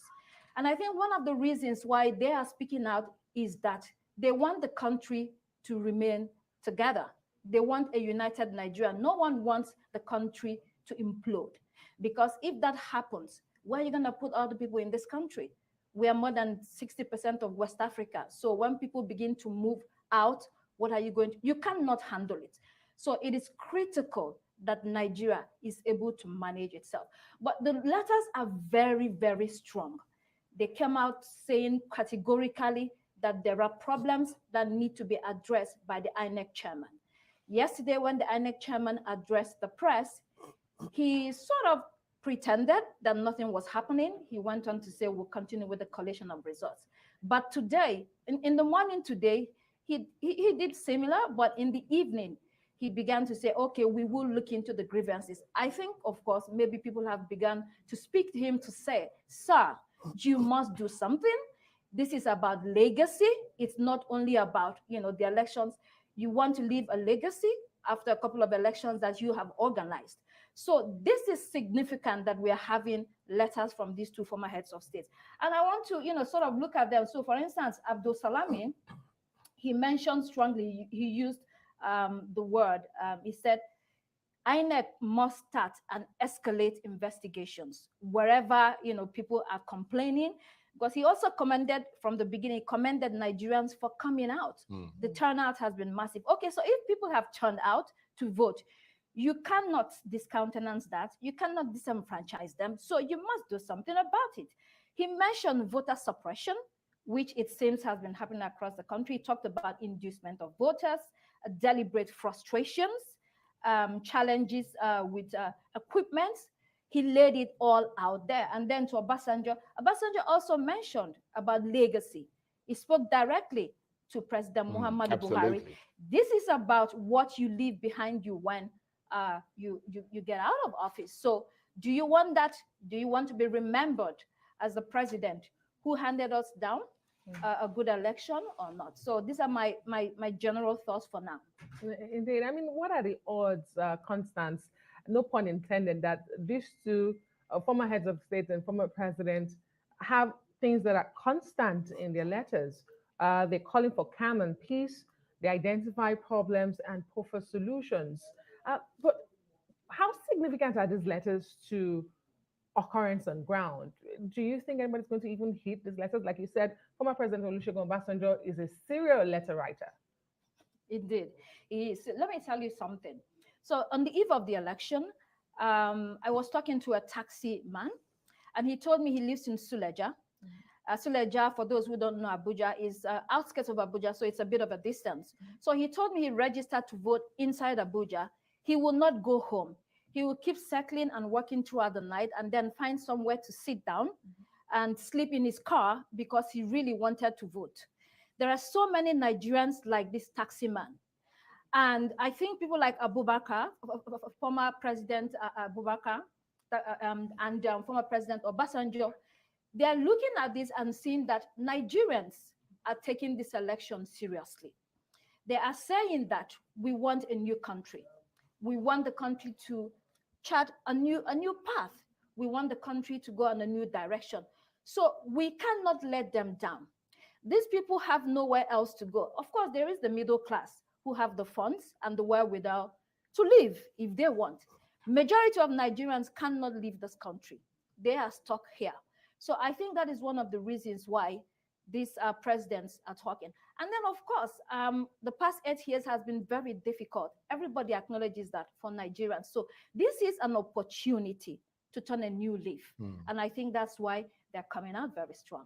Well, those are very good points. And just to remind our viewers that as soon as we get the INEC people at the Collation Center back up again, assuming they're going to come back, we will take you live to that. But let's take you to our off-site studio where Arise Legal analyst Chinwe Izebu is waiting to talk to us. Thank you very much indeed, Chinwe, for joining us. Good to see you again. You might have heard us talking about those seminal letters that have just come from former presidents Obasanjo and former head of state Abdul Salami Abubakar weighing in on this evolving crisis now over beavers and the uploading of results from polling units. How much weight do you think will be given to these interventions from these two former heads of state? Because President Obasanjo is already saying that he's been speaking to President Buhari about this. What is your assessment of what the likely reaction is going to be? Thank you very much, Charles and Adesua. This has been one of the most controversial elections we have had in recent times. I'm very pleased that the two former presidents have weighed in on this occasion, because there's been a lot of tension in the polity, and it's very concerning. More particularly, I know that there are no statutory requirements for the INEC chairman to give reasons or give explanations under the Electoral Act as to how the results were arrived at. But having said that, the two former presidents have spoken, and their words have persuasive effect, if not legally binding. And I will be very much obliged if the chairman of INEC would give due consideration to those letters from the esteemed former presidents of Nigeria. Also, under Section 14 of the Nigerian Constitution, we all know that sovereignty belongs to all people, belongs to Nigerians, Nigerian citizens, from whom the governmental agencies draw their powers and authority. So when we look at the huge number of people who turned out to vote, it would be most unfair, and it would be a great injustice to disenfranchise these Nigerian citizens who have come out in hundreds, thousands to vote. So I would be very, very grateful if the chairman of INEC gives due regard to Section 47, subsection 3 of the Electoral Act, which has already made provisions for technical hitches, because we are aware that there were technical hitches in uploading the results onto the portal system. And if that were the case, that there were technological problems, then I think the INEC chairman would have an obligation to all Nigerian citizens and give reasons as to why those results were being questioned. More particularly, I believe that jurisprudence says that justice must not only be done, but must be seen to be done. When we have, even though there are no judges here, when we have the electoral chairman giving us reasons or giving us results of the election, and we don't know whether how those results were arrived at, there are no electronic transmission as that were perfectly in order, as we understand, then I think the INEC chairman owes the Nigerian Federation a duty of care, duty to explain, to give reasons as to how the transmission was done from the polling unit to the collation center. There must be no discrepancy between the results at the polling station and the certificate of return. These are very, very, very, very important and significant matters. Since I was called to the bar in 1986, Nigerian Bar Association, I have never, ever experienced this sort of tension during elections. And I think people are justified and right to be very concerned. And we all want our votes to count and to ensure that those votes have been duly accredited and verified accordingly. Thanks, Charles. Chinwe, let me stay with you because you know the law. And, you know, looking at these two letters, another thing that is constant between them is the notion that INEC should not be in a hurry. There's no need to hurry up announcement of results when there are problems. General Abdulsalami Abubakar said it. Olusegun Obasanjo, former president, also said it. But let me ask you, Chinwe, I mean, you know the law. Is there anything against the law? Should this collation be stopped for these investigations to be escalated and the problems, like former President Olusegun Obasanjo said, right the wrongs? Is there anything against the law? Should INEC take that position to say, you know, we are halting this collation at this point to investigate these problems and come back? Would they be racing against time, against the law? The Electoral Act gives wide discretionary powers to the chairman of INEC, and he alone can call the shots under the Electoral Act.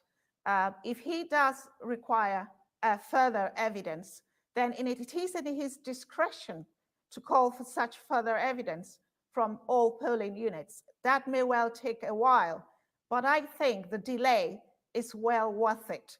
Delay is not denied, so I think it's very worth it, and it will be in the interest of justice, equity, and fairness for that to be done. It doesn't matter how long it takes, as long as we arrive at the correct decision at the end of the day. And let me come to you, Dr. Ikoku. I mean, because this innovation, the actual innovation in this election, which a lot of people, you've talked about this yourself in the past, the innovation was supposed to be this immediate upload of the results to the central server. And this delay, I mean, all these stories around it, it's essentially poured oil on this fire, hasn't it? I mean, with rumors of foul play in a country that has a history of vote rigging and vote buying. You're very correct, Charles. So one of the reasons that we were sold this technology is that to a large extent, it will cut down instances of manipulation or people doing what they shouldn't be doing. And people believed it. I mean, INEC assured everybody that this is going to be a well-organized election, and they always use the word rest assured, we will do our best to deliver a fantastic election, to Nigerians. But we are seeing otherwise, not in all states, but in some states. Again, this has to do with human element or human errors, or maybe not errors. Some people think that it's deliberate. And I think that Nigeria is changing, but some people are not seeing the change. They want to remain in the past. They want to keep doing things the old way. That's a very significant point. So this is like the kick of a dying horse or dying horses. And the people that want to move the vehicle faster are fighting and saying, this is this is the last chance. It's not going to continue.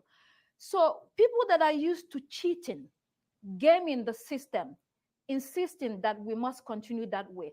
And a lot of Nigerians are saying no. And this is why you're seeing letters from 2 former heads of states.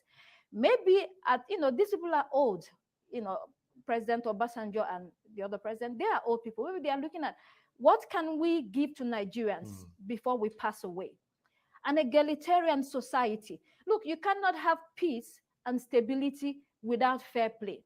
You want to have a country that prospers, you want to have a country that functions, you need to have fair play. You need to have justice. If you don't do that, you cannot progress as a country. So you have to build a country based on the belief that people matter.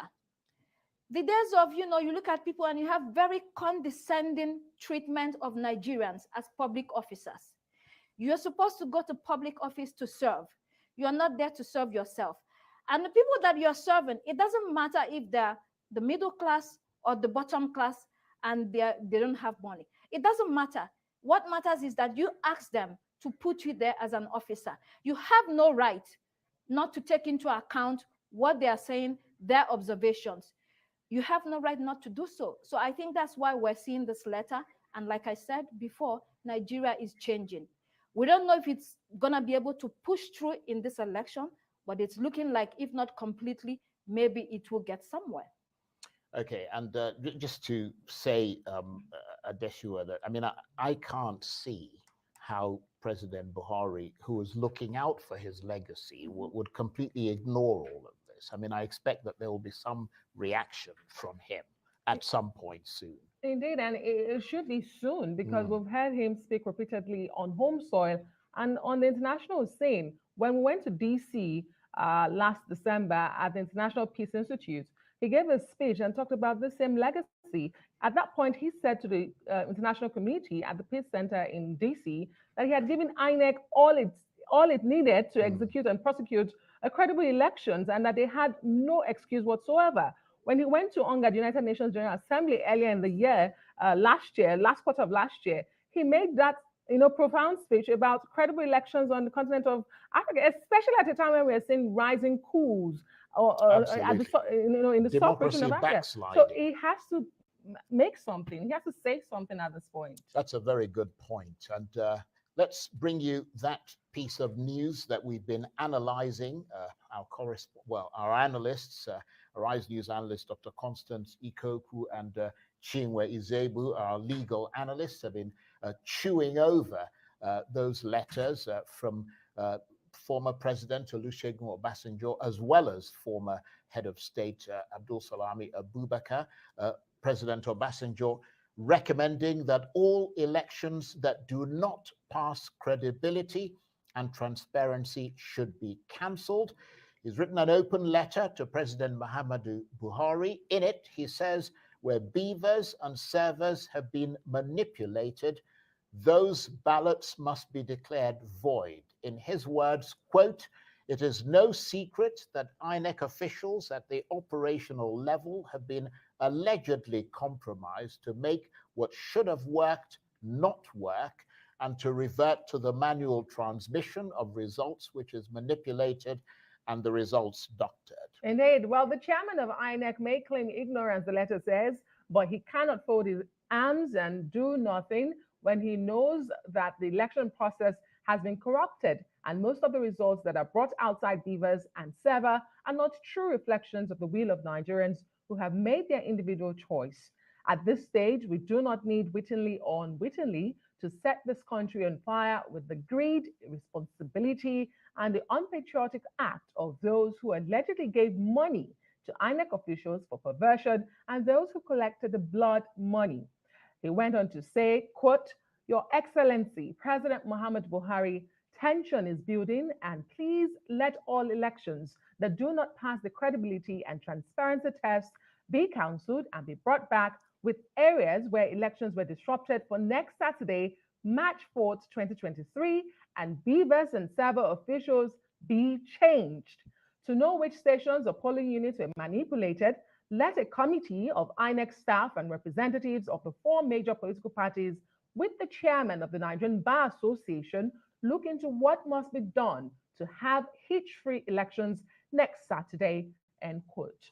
And he appeals to Nigerians to be patient until what he says is the wrong is righted. So a very powerful letter indeed. And let's come back to you. Well, let's actually, let's go to Chinwe Izebu, who is in our offsite studio. Chinwe, a very powerful reminder of the fact that people are watching what is happening in this country very, very closely. I am assuming that part of the reason, beyond expressing deep concern and obviously being driven by developments in Nigeria, one of the reasons these 2 heads of state are talking about this is because the international community are watching this very closely. And former head of state Abdul Salami Abubakar said so much in his own letter. Yes, Charles, thank you. Nigeria, as you know, Charles, is the largest democracy in Africa. So the international community, they are all watching us. We are all very, very much in the spotlight at this moment. So it is absolutely vital that we get it right.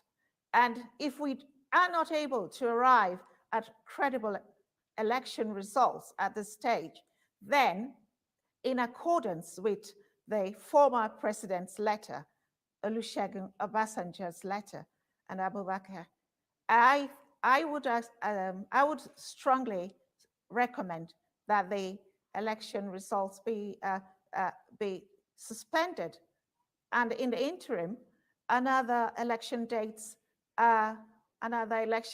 are fixed, possibly Saturday, 4th of March, as the highly esteemed former President Olusegun Obasanjo has suggested. Dr. Ikoku, back to you. I mean, like she said, former President Obasanjo is even suggesting a date for the cancellation, for the rescheduling of the elections that should be cancelled. But there's a difference in what he has said and what we've seen with some of the major opposition political parties today. While the PDP and Labour Party are calling for total cancellation of the polls, former President Obasanjo is saying cancel those elections where Beavers and the IREF did not upload results. What do you make of, I mean, those 2 calls? Should we cancel the entire election, or should we go with President Obasanjo, who says just those areas that were affected? I would imagine that there are frantic calls going on in Nigeria now between parties, between current leaders, between former leaders trying to manage this unprecedented situation. And yes, during the National Collation Center today, there were so many complaints from different parties. And thankfully, Professor Mahmood Yakubu today gave them, ears and listened to everybody, and, they made those suggestions. I think, as the former presidents have said, INEC can investigate what's going on. It is possible that the disruptions didn't happen in all the states. It happened in some, it didn't happen in others. So have an investigation, first of all, within the INEC team, and find out where do we have serious problems, and then where we have the discrepancies as well. And then you can, sort of manage it. And those places where, it looks like it's totally a sham, then you might have to take the advice of former President Olusegun Obasanjo and fix new elections for next Saturday. I mean, completely canceling the whole election, I don't know if that would work. It depends. I don't think all the elections were a complete sham. I think problems were in some parts of the country. Well, let's bring you in, Chinwe, because it would be good to get your take on what we were just discussing right now. I mean, at least two of the main front-runner parties, the PDP and Labour, are calling for these elections to be cancelled completely. What is your reaction to what they're saying? Do you think that from a legal point of view, that is something that is feasible and perhaps the best way forward? Or would you align with President Obasanjo, who's suggesting that there should be some selection in the cancellation of elections? Well, where there were hello, can you hear me? We can hear you loud and yes, clear. Yes, where there were technological hitches, the polling units, where there were technological hitches, I would suggest that those polling units be reconsidered for a new election on the 4th of. Yes. Dr. Godwin, are you up? Yes, I can see your yes, yes, we are yes. following we're following everything. Thank you. You're there. A lot of things are happening. Two major past presidents have written and said the election Abdul should be Salam and cancelled. Obasanjo. Yes. What do you think about this? Obasanjo is saying the election hasn't passed credibility and transparency test. So he asked INEC to rerun, and Abdul Salam said similar thing. So what's your take on this? I mean, if we're now hearing this, that means it's really an issue. Remember, I've given my opinion. Yes, I've given my opinion crystal clear. I gave it before the news from Obasanjo Abdul Salam. I also talked about it or touched on it yesterday. My opinion is very, very clear. It didn't pass the sniff test. It didn't pass the credibility test. And the basis of that is the impossibility to tamper the results. That's all. INEC would have been forgiven for security lapses. They are not the police. INEC would have been forgiven for irregularities in the electoral bill. They are not the legislature. They can propose. INEC would have been forgiven for even delay in announcing the final result, but not transmission from the ward. Is the basis of the whole beavers, the whole technicalities around. That's it. And number two, we already talked about the responsibilities, price to pay for not well-run election, what are the performance indicators and all of that. I don't want to repeat that. But what I want to touch on is that Nigerians don't need to be taken for a fool or for fools. Nigerians are not fools. There are so many people out there who are like me, better than me, who understand what glitch is, who understand what IT security means. You don't say glitch. We know what a glitch is. A glitch is just a minor, insignificant aberration from expectation that doesn't cause a significant change.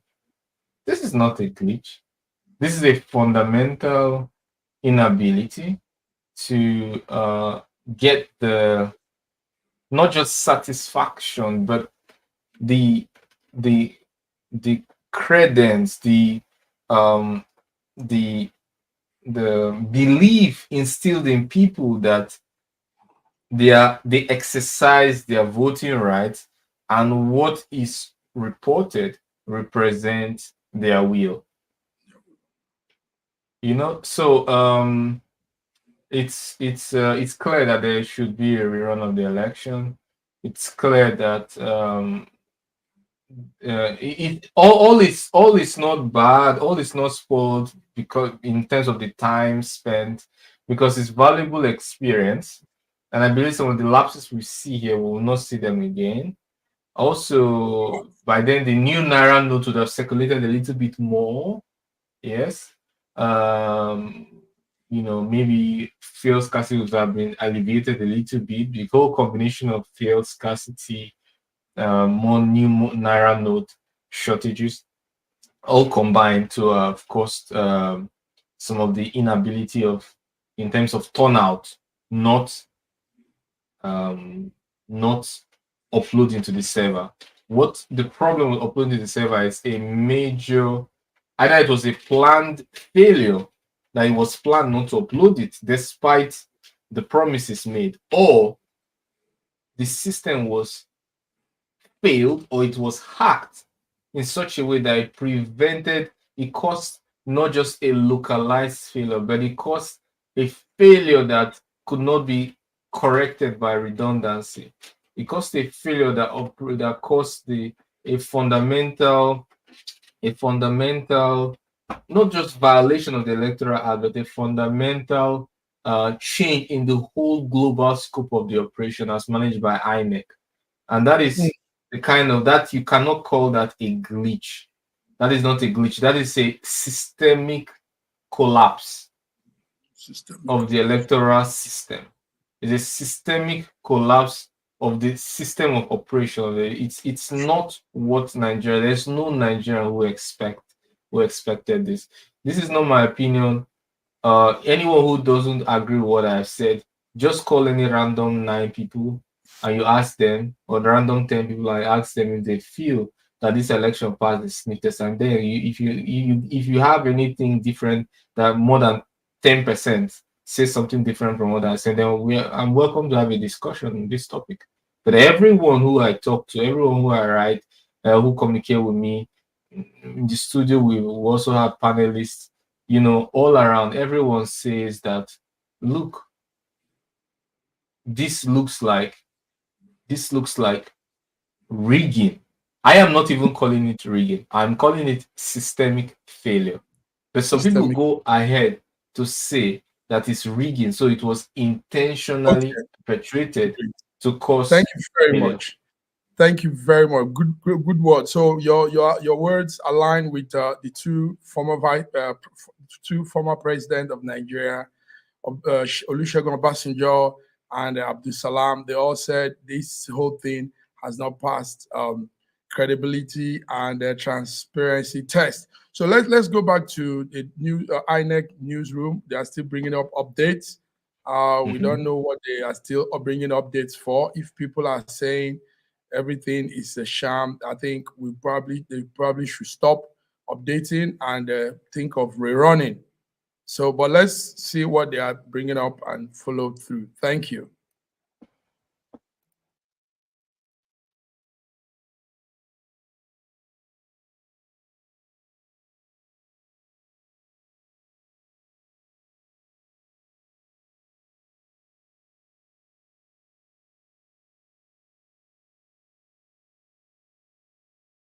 Total vote cast 954,805 votes, 954,805. Sir, the result as presented. Okay, thank you very much, Scope. Any reports of cancellations or places where elections were not held? Yes. The numbers and the reasons?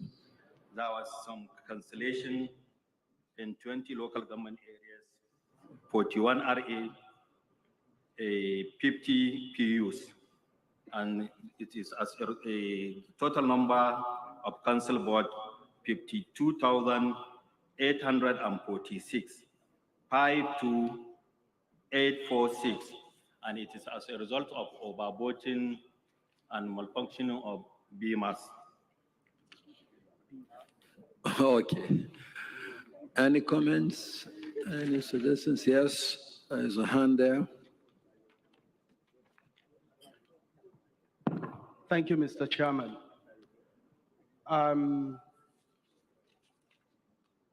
When some party officials walked out, I stayed back not because I want to endorse the process that's ongoing. I stand back in protest with the continuous process. I will explain. During the last session, I pointed you, sir, to section 64, and I'd like us to treat that. 64, subsection 4A and B. You said you were going to address it. You didn't say a word about it. We can't continue like this. If the process says the results must have been uploaded before they are presented here, why aren't we following that? Recall, when it was time for us to upload agent on the portal, you followed the law strictly. When it was time for us to do all the process as stipulated in the Electoral Act, you followed this strictly. Now, my question is, because I speak for my party, the African Action Congress, I can't understand why we're not addressing something as serious as that. People are completely upset. My party members cannot understand why this has continued. Please, Mr. Chairman, why is the Electoral Act not being followed during this process? Thank you very much. Thank you very much. Any further comments? Remember what I said at that time, and recall what some other party leaders also said, or party agents said.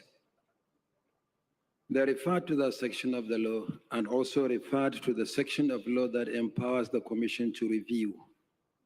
And we are going to review on the basis of the complaints that we received from you, which at present we have not received, of discrepancy between what is here and what your agents brought from the field.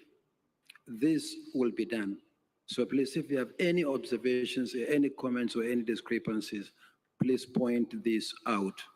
Tomorrow, I will speak on the issue of the IREV. Right now, our engineers are working on that to upload what remains to be uploaded on the portal. I will speak to it. Any other comment? Any other comment? Okay. So thank you very much. Scope, can you please bring the results so that... Thank you.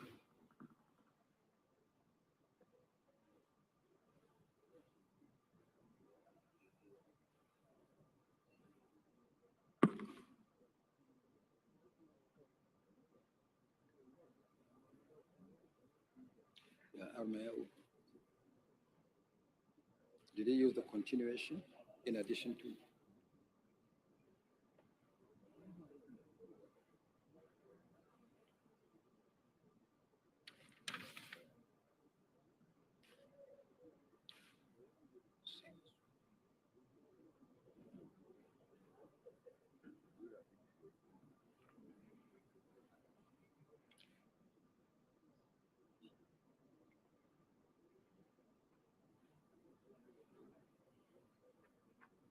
Okay.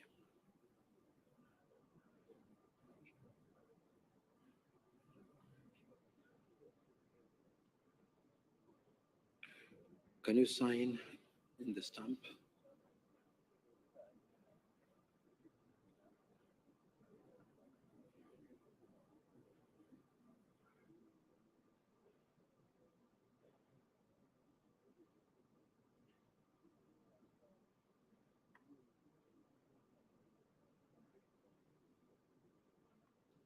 Okay. What about EC40G? Hmm? Oh, here. Okay. Same thing.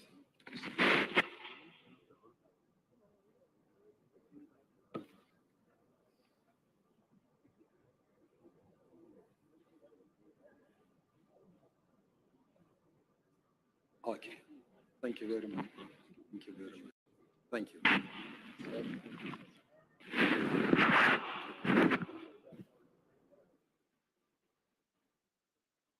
Okay.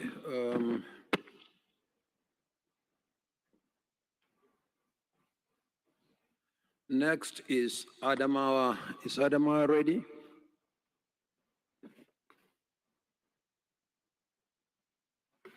Adamawa.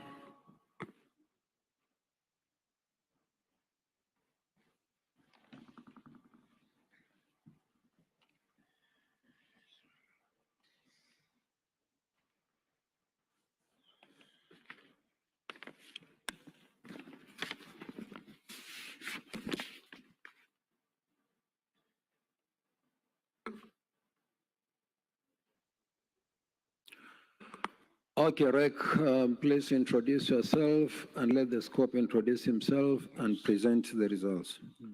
I am Barrister Hood Yunus Ari, MNI, the resident electoral commissioner for Adamawa State.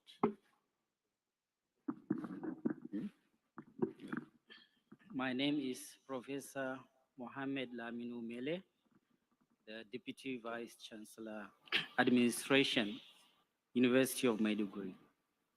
I am the collation officer for the presidential election of 25th February for Adamawa State.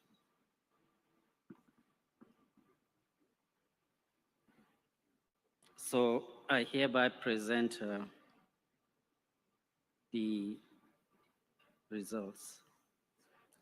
Adamawa State has 21 local government areas with a total number of registered voters of 2,196,566. 2,196,566. Total number of accredited voters, 764,834.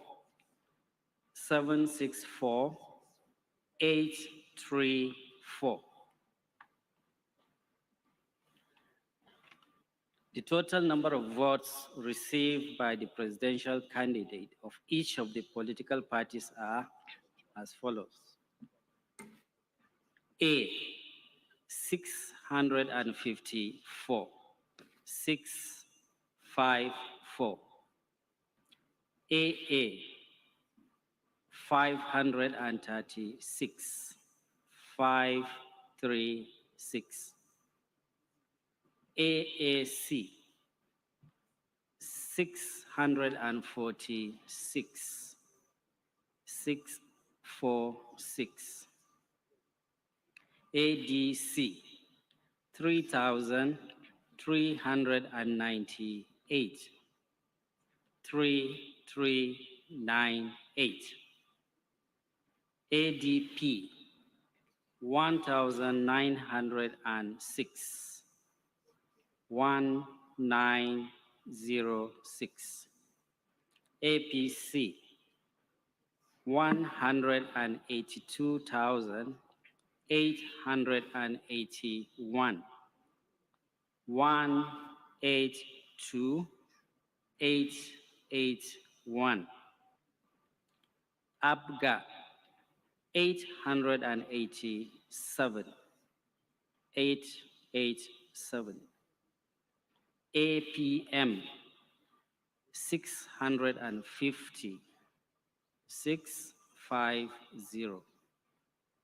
APP, 372, 372.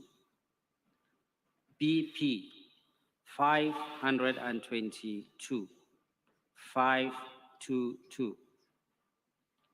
LP, 105,648, 105,648. NNPP, 8,006, 8,006. NRM, 1,563, 1,563.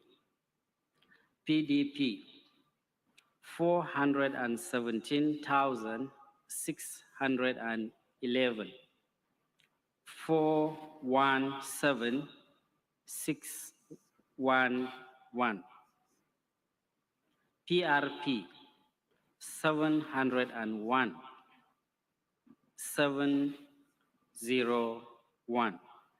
SDP 1,944, 1944. YPP 958, 958. ZLP 2,257, 2257. Total number of valid votes 731, 140, 731, 140. Total number of rejected votes 30,481, 30481. Total votes cast 761,621, 761,621. Thank you. Thank you very much. Any polling units where elections did not hold or the result cancelled? Yes. Total number of cancelled votes 23,097. They were cancelled in about 33 polling units across 13 local government areas. And most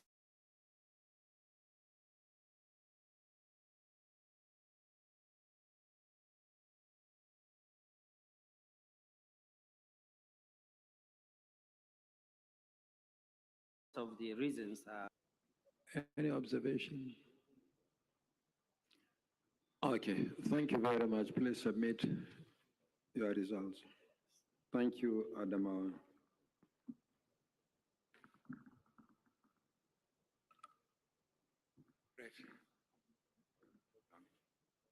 Just pass it over.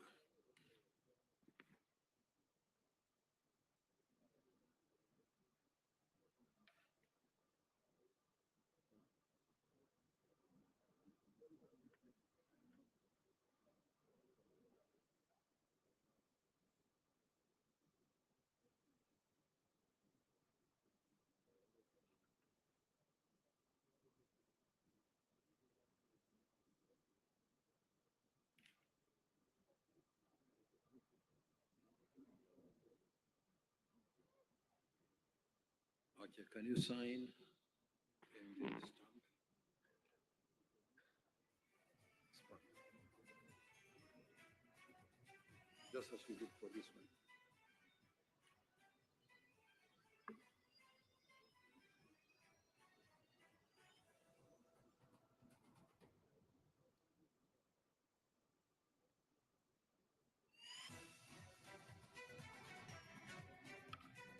Thank you very much.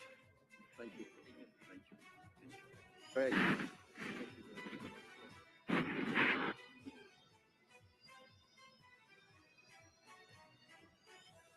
Okay, the next state is Katsina. Katsina State.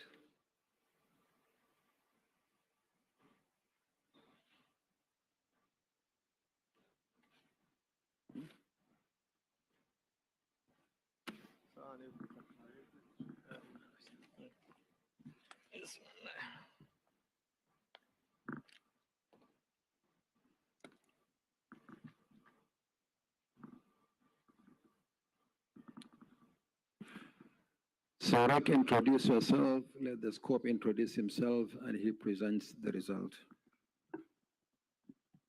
Mr. Chairman, ladies and gentlemen, good evening. My name is Yahya Makarfi Ibrahim, and I'm the resident electoral commissioner, Katsina State. Mr. Chairman, ladies and gentlemen, my name is Muazu Abakar Gusau, Vice Chancellor, Federal University Gusau, and I'm at the State Collation Officer as scope for Katsina State. Thank you, sir. Go ahead. Sir, the result for the presidential election held on 25th February 2023 in Katsina State are as follows. Total number of registered voters, 3516719. 3516719. Total number of accredited voters, 1097663. 1097663.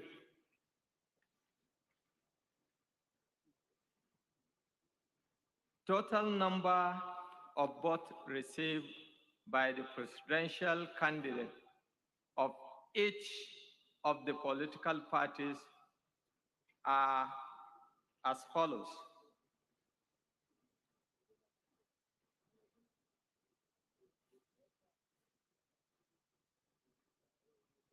Party A, 255. 255.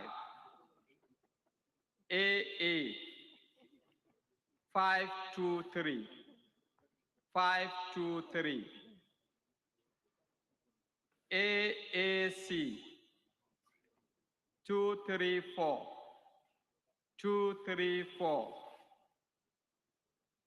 ADC, 1405. 1405. ADP, 1798. 1798.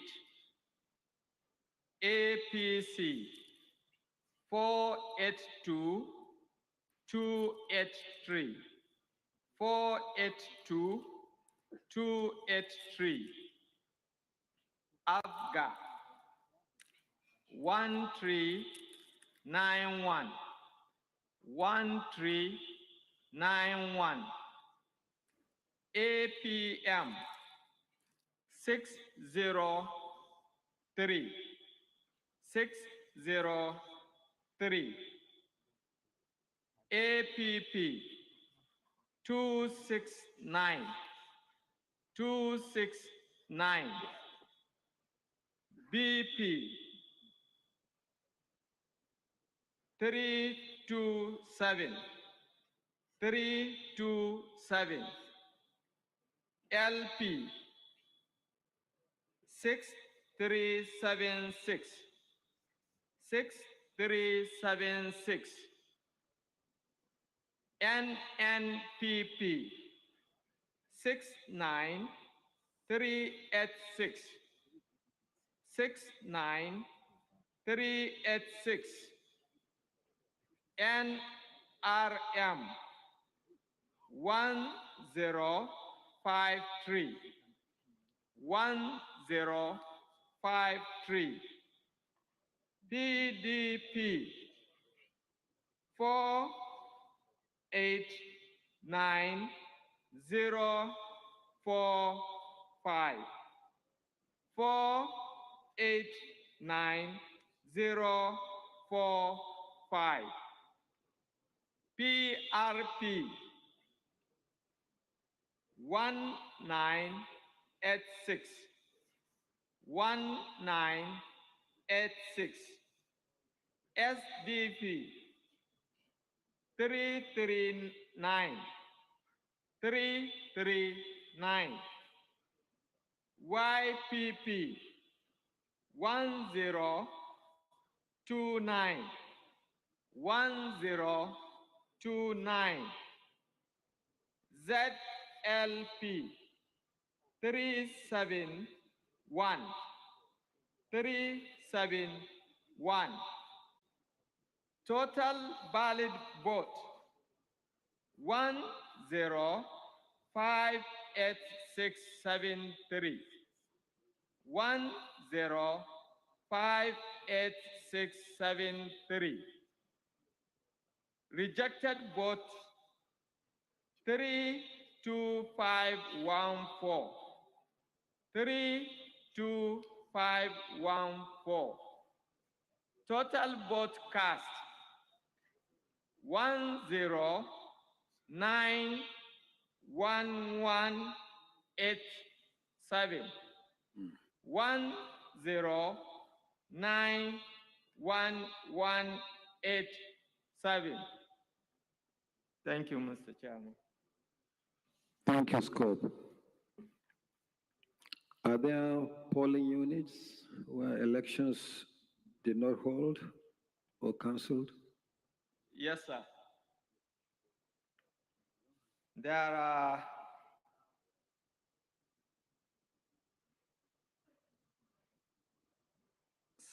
18 local governments where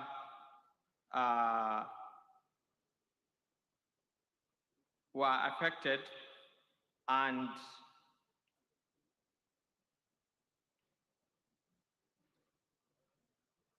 '18 REs affected, 95 PUs, and 51421 registered voters in total. Do you have the breakdown by PBCs collected? Yes, sir. Okay. How many? 44944. 44944.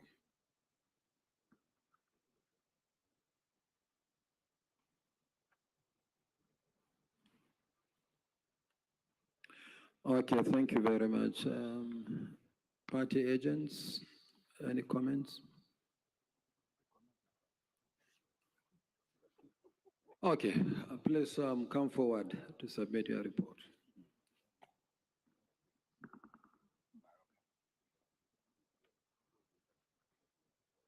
Okay, let me, before.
Okay, can you sign in the stamp?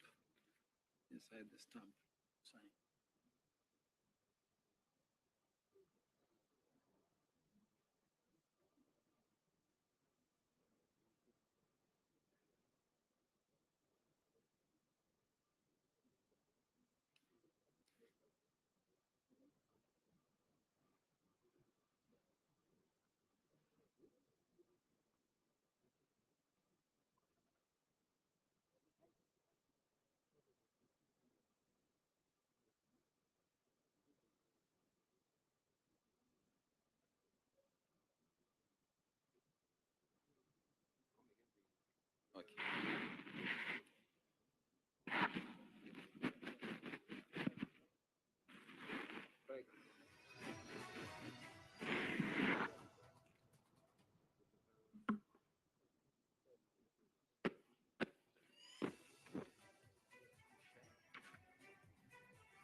in Nasarawa State is around, but will require a few minutes with the Collation Secretariat.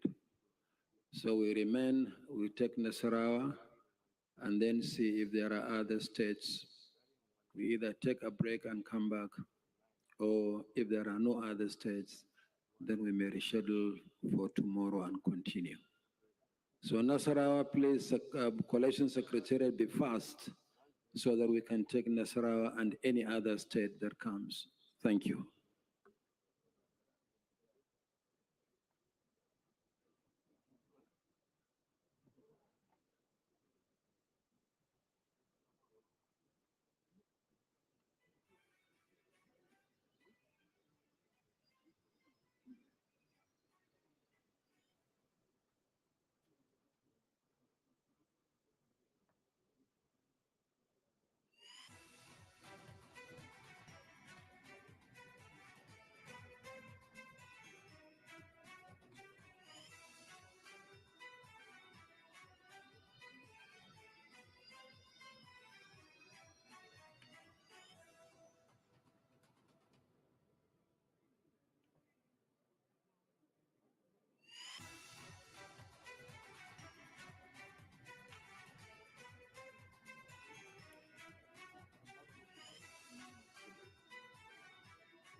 Watching live the 2023 general election, National Coalition Center, live from Abuja here.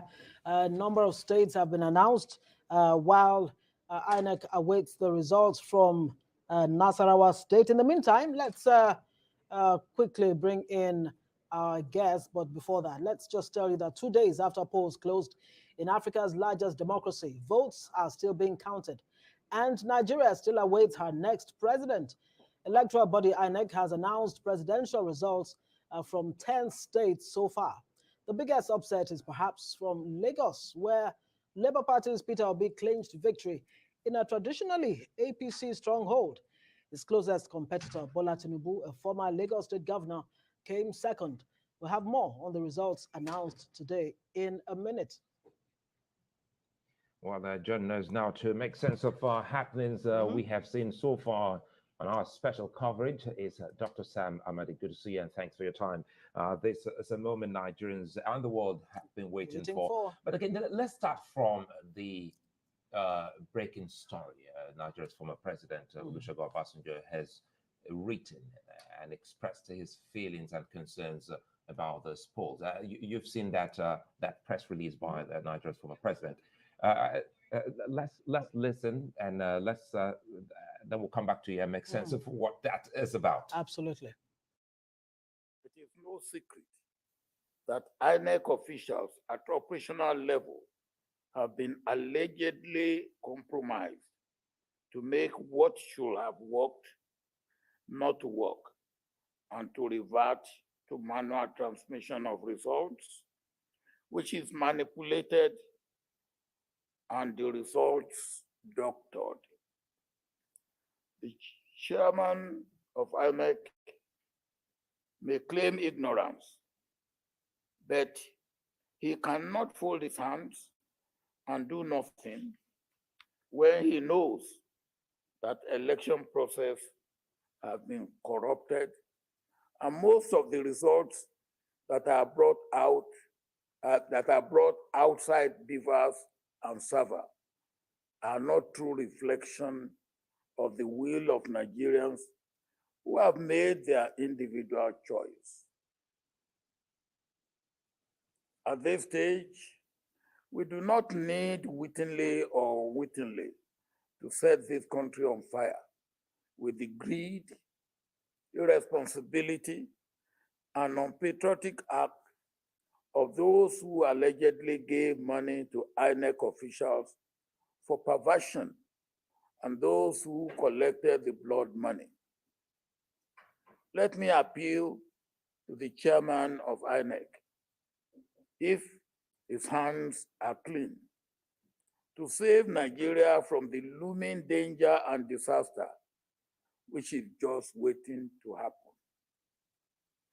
If the chairman can postpone elections 4 days to the election 4 years ago, he can do everything to rectify the errors of the last 2 days.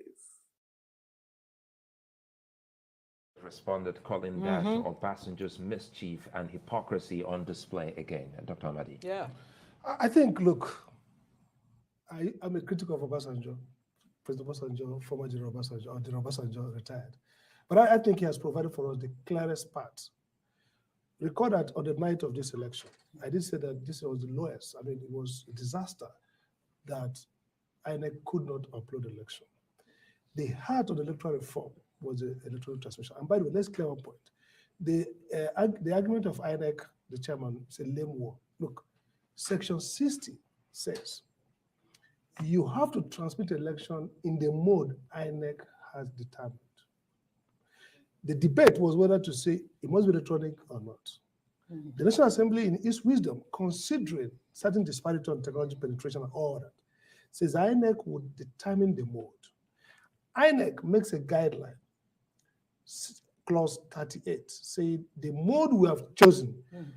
I'm a student of administrative, I teach administrative law, and I studied at the best place in the world. When a regulator is given power to choose a mode, and you chose the mode, you are bound, no more discretion.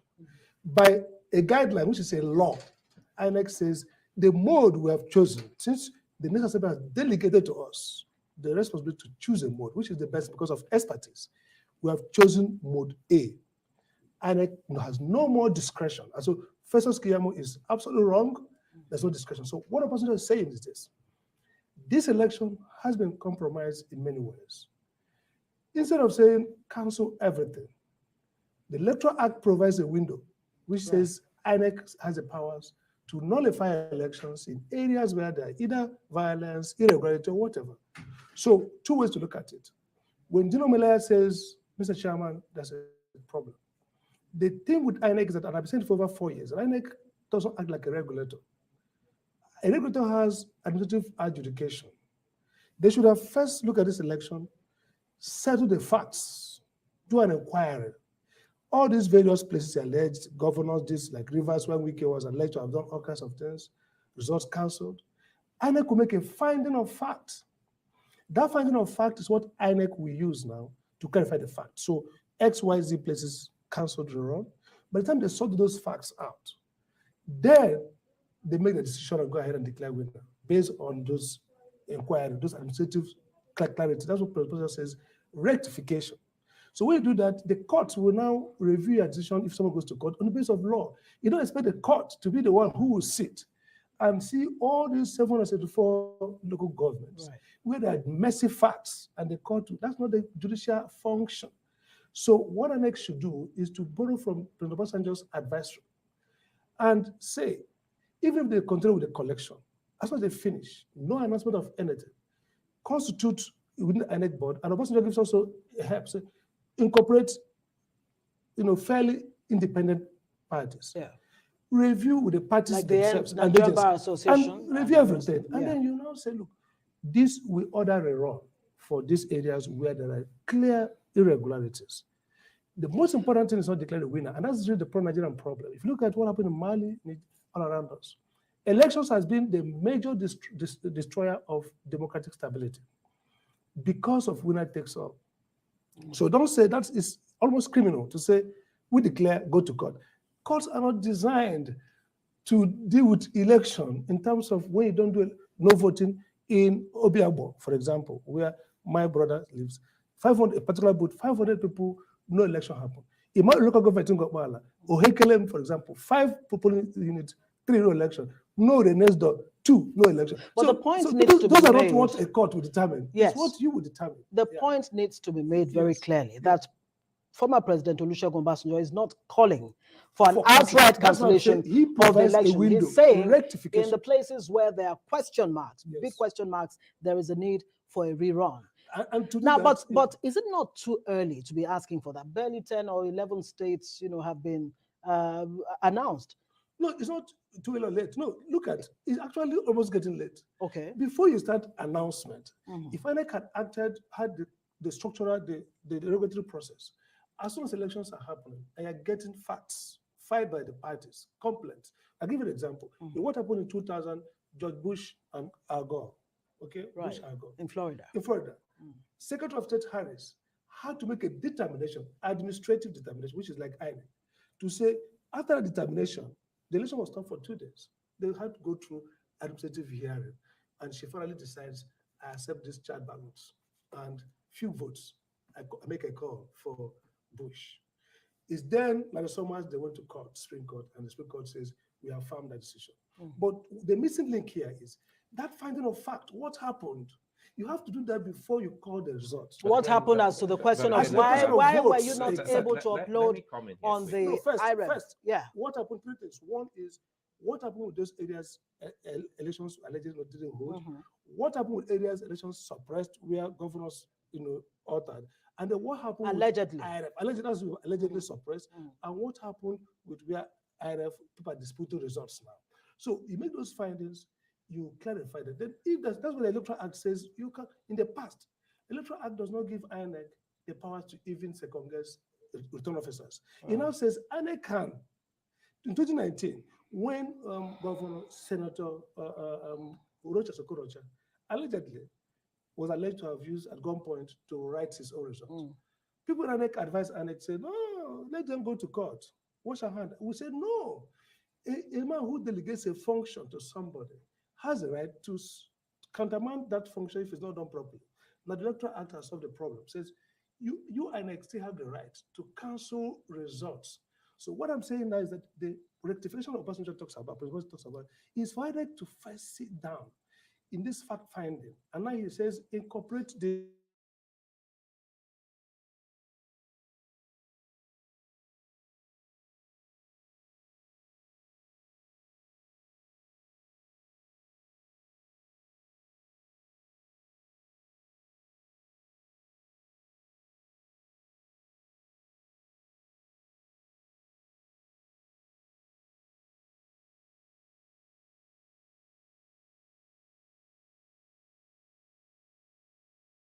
this independent board.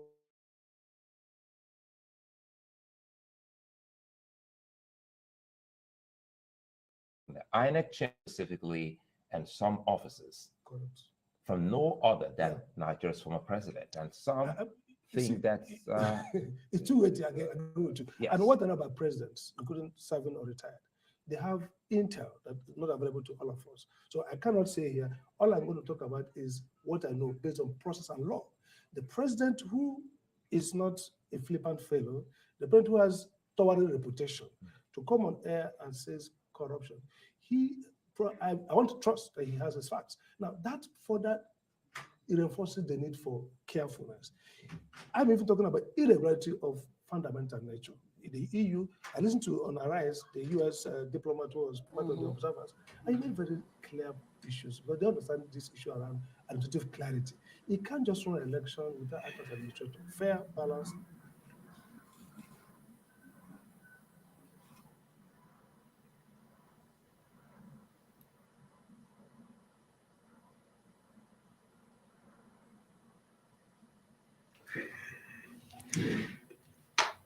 Can't hear you. Yes, I can hear you now. Sorry. Okay, beautiful. Yes, George. So we've been going back and forth with what is happening. A lot of things are happening. Good evening. Hello. Yeah, Godwin is here too. Godwin has been very, very dutiful, and he's been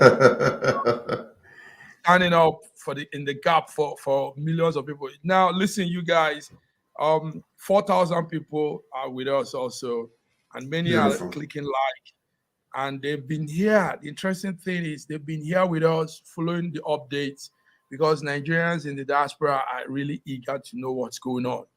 George, I hope you're following from your corner. Two former presidents have said, let there be a rerun. This whole thing is a sham. It has not passed the credibility and transparency tests. They need to check what they are doing. But interestingly, INEC is still going ahead and counting. And now they are even saying counting continues tomorrow. Also, EU, the EU observers, I just got a note from them now. EU observers, I think we'll put it up on the screen. EU observers also say the election wasn't very credible, so many flaws. Let's put the EU observers link there. So what will you guys say before I put these EU observers? What will you guys say about all this? Everybody is saying there should be a rerun. Well, APC is not saying there should be a rerun. APC says let's go ahead because it's favoring them. APC will not say that. Yes. APC will not say let there be a rerun, because APC, from the beginning, I mentioned it before and I repeated it several times. What they were banking on is the old system. They have been banking on the old system, yes. The old system basically was the way they used to do things. Elections will be cast, counts will take place, but they will go and rewrite the whole thing. Now, this whole entire thing is a sham, whether we like it or not. It is nothing but a sham. They wanted to use the same old system that they used to do before to do this particular election. But what they have failed to understand, in the past, a lot of people didn't have their cell phones. They didn't have their cameras. A lot of technological advancement in the election, in the middle of the night, while they were uploading the election, INEC shut down the whole entire thing. They are going to blame it. They are going to blame this whole entire thing on the structure not being so well. But don't worry, when they were accrediting people, upload was okay. All of a sudden, when it came to uploading results, they are changing the narratives. So there are so many things going on right here. Obasanjo is calling for to cancel the result and redo it again. That's what they need to do. If they don't do that, all this stuff is going to be chaotic. And we are calling on Nigerians to reject this election because it is not credible. It is not credible. So they started with this for the longest. Yes, it's not credible. This election must be cancelled, or this election must be go back again back to the drawing board. Redone. It must be redone. It must be redone. George, you're sounding very strong now, very, very strong. Godwin, I know you said it earlier. You have studied. In fact, you said it before Obasanjo came out with his press statement. You said it even before Abdul Salam came out, and the EU observers, America observer, But I want us to talk about this. Observers, yes, it's good to observe and say things, but international observers don't even have our interests at heart. International observers don't have our interests at heart. They've always observed things. Yes, they come in their way and say their things, but also they have their who they root for. They have who that candidate that also has their interests at heart is what they focus on. Godwin, is that not true? That's accurate. That's very accurate. And I would like to add that there's very little they can do, basically, because many of them are interested in respecting old contracts much more than the best they can say is just for reputation's sake to say the things that are already obvious. For example, if the whole country is crying that there is some rigging, they will say, yeah, there was some elements of irregularities, but they won't dare say there should be a re-election. I mean, they won't dare say we are blocking the visas of all those that took part. Yeah? They won't say, let us bring some kind of, harsh treatment on everybody who have taken part in, maybe undermining the election of Africa's most populous nation. They won't say that. So it's clear that we have to stand up for ourselves. And I've been saying it times without number. No sensible, credible person can say that the election is run as expected, or even does not have elements of intransparency. And I said it's not a glitch in the system; it's a systematic failure to deliver the will of the people. That is not a glitch. That is a catastrophe. And maybe not even a social-economic, a political and a constitutional, catastrophe. So I believe that, of course, it should be held. And by the way, if INEC does not have the capacity to ensure, let me tell you something. Let's even assume, peradventure, there was no hacking in the system, there was no attack, no denial of service attacks. Let us assume that it was just simply overload. Let's assume it was just, I'm speculating now. Let's assume it was just simply overload. The resources were not able to cope with the demand, allocated resources. Then why don't you hold the election in one part of the country? Focus on one part of the country. Move people there, and we know this Saturday is for this part. That other Saturday is for this part. This other Saturday is for this part. Or you hold them on 3 days, maybe not on Saturdays. You can hold them, as they come in on different days. Taking into account, well, of course, people will work during the weekdays, but also give chance for those who can't make it on the weekdays to make it on Saturdays. Of course, Saturday is the best bet for voting in any case. But if they cannot, if the resources are not enough to hold a free and fair, instantaneous uploaded result, then they should say it. This is what they should say. Make it transparent. This is the issue. We're having underfunding, mismanagement, or the system can't cope with the demand, or there was an attack, hacking, or maybe what else could have been? Maybe there was tampering, or maybe there was a saboteur, maybe. So all these things they should say it. They should not just be transparent, but really appear to be transparent. And it's clear that it's what is going on now. It's very below expectation, and that's the best. I've been saying it, and I continue to say it. It wasn't transparent enough. It didn't pass the sniff test, and hopefully INEC will do the right thing and give Nigerians this opportunity to exercise their voting rights. Can you just imagine? Can you imagine in Enugu State? There are in Enugu State. I just want us to see what is going on here, because I said it last week that this is what is going to happen. And this is what we are now seeing live before our own eyes. We are seeing it live before our own eyes because it was pre-planned, it was orchestrated, and this is the way they wanted to do this. So, and you see a lot of irregularities that were taking place in different places, snatching of boxes, and making weak some areas that would have affected positively certain candidates.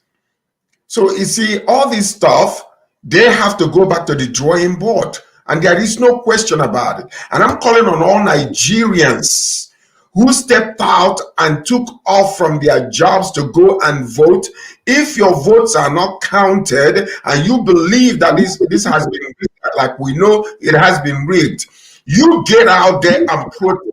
And don't stop protesting until you get what you are looking for, because this is nothing but a sham, absolute sham, and it will not be accepted by Nigerians.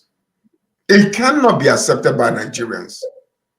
Because see, look at it, the whole irregularity. It started from the very beginning, and during the election, we saw it happening live in different areas. Are they going to now tell us that from what we are receiving now, that this is it? It is not possible. What I'm believing and them trying to do originally was, like what Dr. Godwin is saying, what they want to do, basically accept, say, well, yeah, what we are receiving, yeah, there are irregularities, but it's not enough. It's not enough to cancel the election. That's what they are trying to do. But if the former presidents are calling for for this thing to be cancelled, that means that with their own intelligence, they have seen some things that is going on. And the whole nation will not accept it. It's unacceptable. It's unacceptable. It's unacceptable. Let me share what is going on. We have discussed in this particular platform before. Why is it that the Justice Department, DOJ, released Nnamdi Kanu, but they refuse to let him go? This is part of the reason why they want to do this. I can guarantee you there is a direct link for that man being locked up for this length of time, even if when the Justice Department have already said we find nothing to hold him. That's the reason, because they know that when he comes out and starts shouting, the world will hear. And that's part of the reason. And we will not accept this. We'll go all the way to the very end, because this election must be cancelled and redone again. So let there be an interim government that will come in. That interim government, if Buhari does not want to, let him put his vice there for the moment until the election is done or the court case finishes, because it is not acceptable. It is not acceptable. Yes, it's not acceptable. One thing that I observed with this whole thing, for Obi to win Lagos, LP won Lagos. So what that means is Lagos had a little of transparency. People were up showing their votes. Social media went berserk with Lagos voting.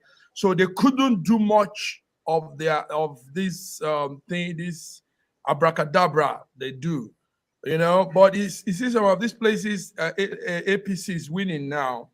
It's because there wasn't that beam, that light of checking in those states. So they could come and really manipulate the number, boom, boom, boom, boom, boom, boom, But they couldn't do that with Lagos. Lagos was open. Lagos was very porous, very, to an extent anyway.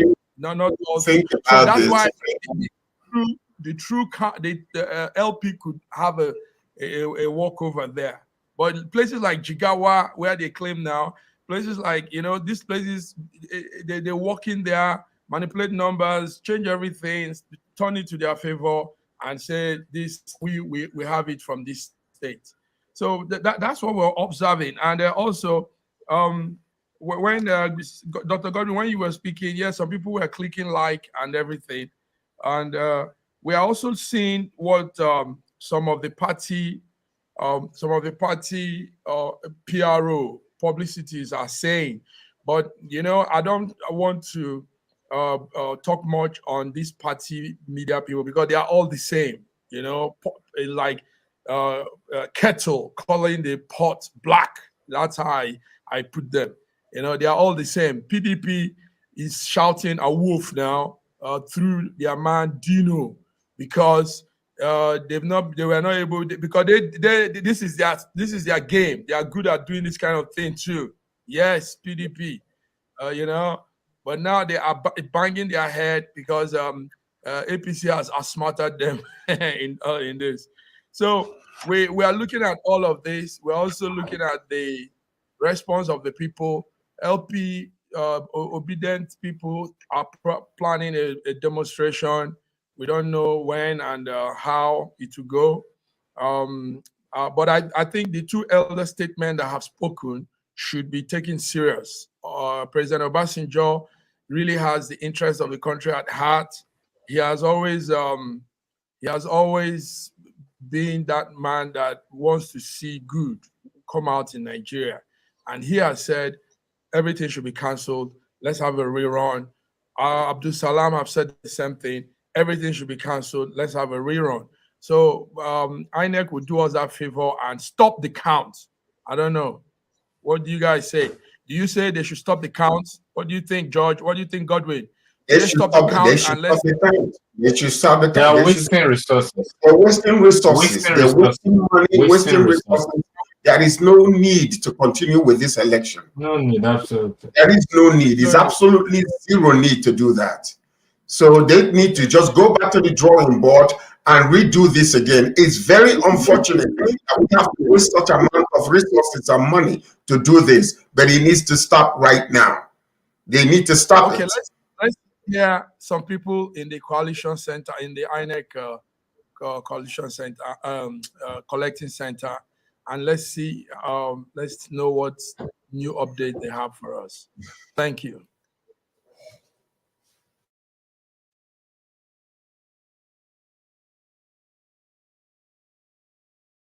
So former Nigerian leaders have been weighing in on the issue of the conduct of this election. Are you hearing anything? Is there any plan on the part of INEC to, fix some of the lapses that have been pointed out? What's likely to happen, especially with calls that this election should be halted for now, the results? Well, the INEC National Chairman hasn't said anything to this effect. The president's letter, as at now, does not have any effect within this precinct. The INEC National Chairman continues to take results from the states as they come on. And then, of course, the political parties had earlier raised some observations, and of course, including some of the opposition parties like the PDP and Labour Party staging a walkout here. But we're surprised when we came back from one of the breaks, some of the other political parties that were said to have gone out with the PDP said they were not part of it. Actually, they were supposed to have been 5 political parties that went out with, Labour Party, and the PDP. But later on, when the process began and they came back, some of them, including SDP, AA, and all of that, started saying that they were not part of that and that they should not be, identified with that process. So yes, former President Olusegun Obasanjo has written his letter. He has made a broadcast and all of that, but it doesn't seem to have been affecting this process here. All is now set for the collation from Nasarawa State, and of course, other states are still being awaited at the moment. We all hope that at the end of the process, INEC will speak to the nation as to some of the observations, not only by former President Olusegun Obasanjo, including the international observers who have said that INEC had some logistics challenges. Of course, there were the issues of late delivery of some of these logistics, including some of the results, not being uploaded on time. And so this continues to be a concern, not just for politicians alone, even some of the civil society organizations here, but of course the process continues and we await a final decision by the electoral body. Yes, indeed, we are waiting. I would like to thank you for your time, Somla Sambo. And of course, for our viewers watching across Nigeria and beyond, we'd like to thank you for being such nice company. Our Yes, broadcasts continue here as we go over to the Collation Center. Right now. Thanks for staying with us.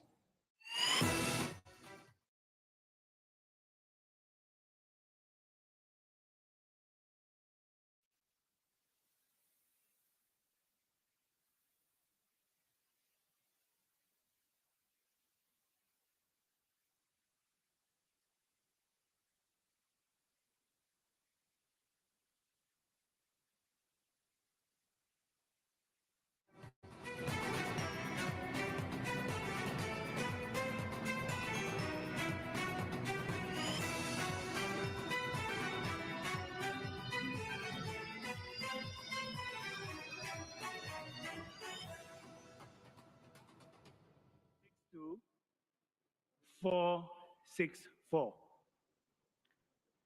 The votes received by political parties are as follows. Party A, 494 votes. 494. Party AA, 554 votes.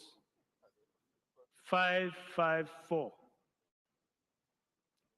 Party AAC, 117 votes. 117. Party ADC, 973 votes. 973. Party ADP, 788 votes. 788. Party APC, 172,922 votes. 172,922. Party ABGA, 989. 989. Party APM, 356 votes. 356. Party APP, 187 votes. 187. Party BP, 340 votes. 340. Party LP, 191,715 votes. Sorry, I'm sorry. Party LP, 191,361. 191,361. Party NNPP, 12,715 votes. 12715. Party NRM, 405 votes. 405. Party PDP, 147,093 votes. 147,093. Party PRP, 317 votes. 317. Party SDP, 8,046 votes. 8046. Party YPP, 249 votes. 249. Party ZLP, 2,660 votes. 2660. Total valid votes, 540,566. 540,566. Rejected votes, 16,371. 16371. Total vote cast, 556,937. 556,937.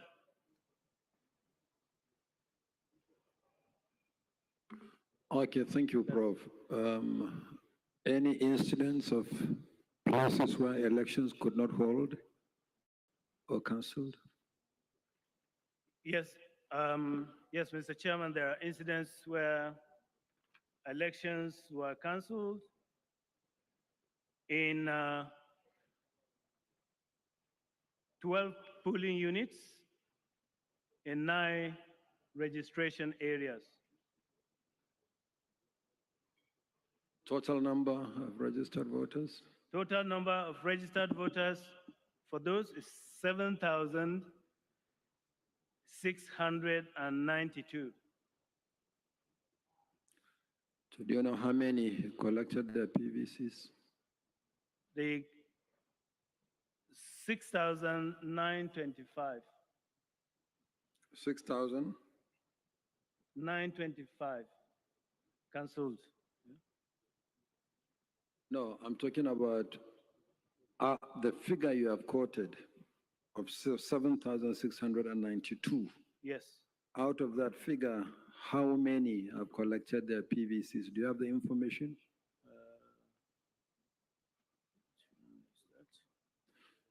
It's easy to check based on polling unit by polling unit distribution of collection. Yes, it's 6,925. Okay.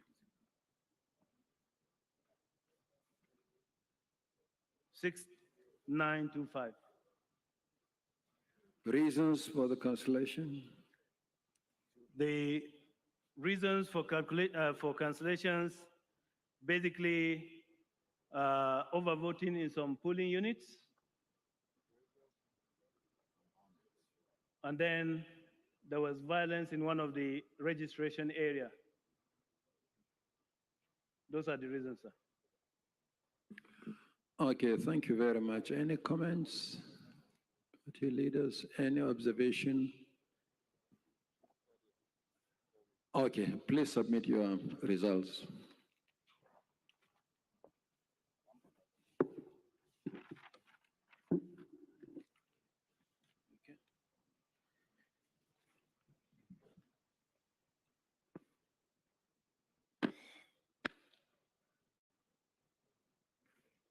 Let me look at. Thank you.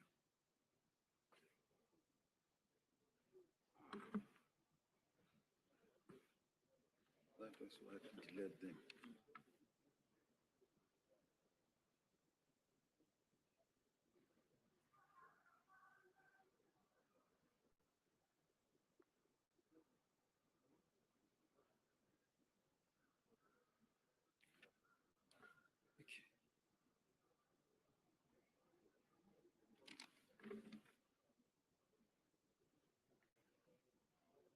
These are the incidents and the reports.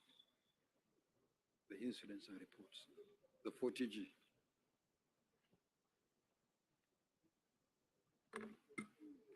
Okay. Thank you. Right.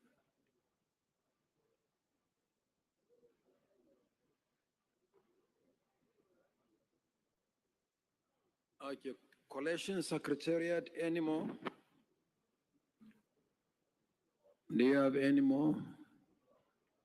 No more. Okay. Tomorrow, I'm sure many, many, many more will come. So on this note, I would like to thank the party agents, thank Jake from Tough Africa, thank the president of the Nigerian Bar Association, thank the security agencies, national commissioners of the commission, other officials of the commission, and the media. Good night. Tomorrow proceedings will begin at 11 o'clock. And hopefully, if all the states come in, we'll conclude tomorrow. Good night.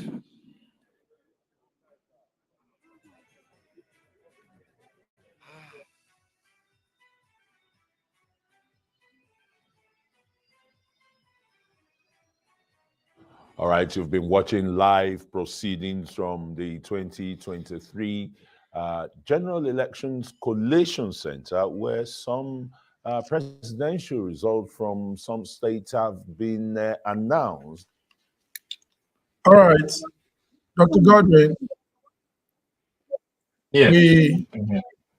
Yes, you had the INEC chairman telling us that we'll continue tomorrow. So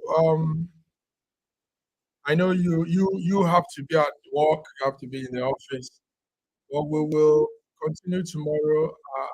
Yeah, also on Schengen Story Media, Situation Room reports. We hope this whole thing plays out well, because it's really going in a very funny direction. You can't have elections span up to a week and no announcement, no nothing, no proper, no conclusion to what is happening. Even sorry to interrupt you. Even the statement is, even the statement was not reassuring. You know, saying that we'll convene tomorrow, and if there is state results from the other states coming, if that means tomorrow it might not come in. It's not reassuring. It's not reassuring. It's okay. To our viewers out there, they've been there, still waiting. There's still like 3,000 people there.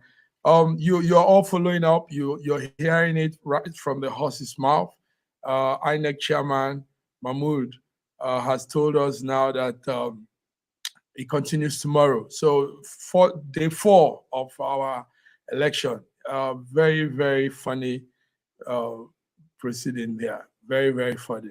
So, but day 4 tomorrow, join us exactly the time they said they will also begin, 11 o'clock Nigerian time. We'll hope to be up here too with my friends, Godwin from Russia. Godwin, what last statements do you have for today, for tonight, before we go off? Godwin. I don't want to say this is it's a clown word, but surely it's embarrassing. Ridiculous. Surely it's ridiculous. Surely it's fabulous expectation. We don't want to be. We're not critical about personalities. We have nothing personal against anybody. But the truth is that this cannot be it. This cannot be what we want. So see you all tomorrow, viewers, and hopefully I will have, I don't even know. Just join us tomorrow. We'll talk. We'll hear from you. I'm not going to promise something. I can't promise what I don't see. But tomorrow we'll see what we get, and we'll comment on it. We'll hear your opinions and see what way forward for Nigeria. What is the right path forward for Nigeria? What way forward? Thank you very much, Dr. Godwin. Thank you, viewers. We leave you with our regular national anthem, and enjoy. Good night. Thank you.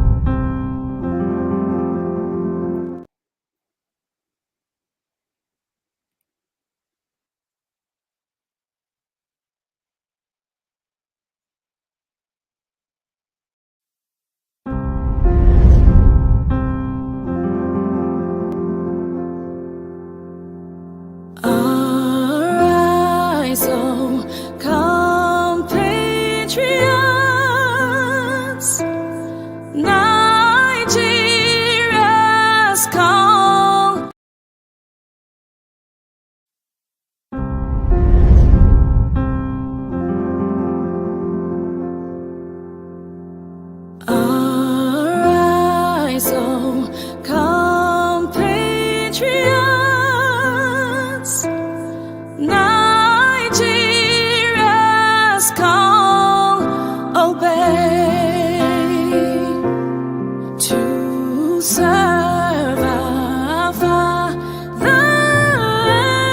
fatherland with love and strength and faith.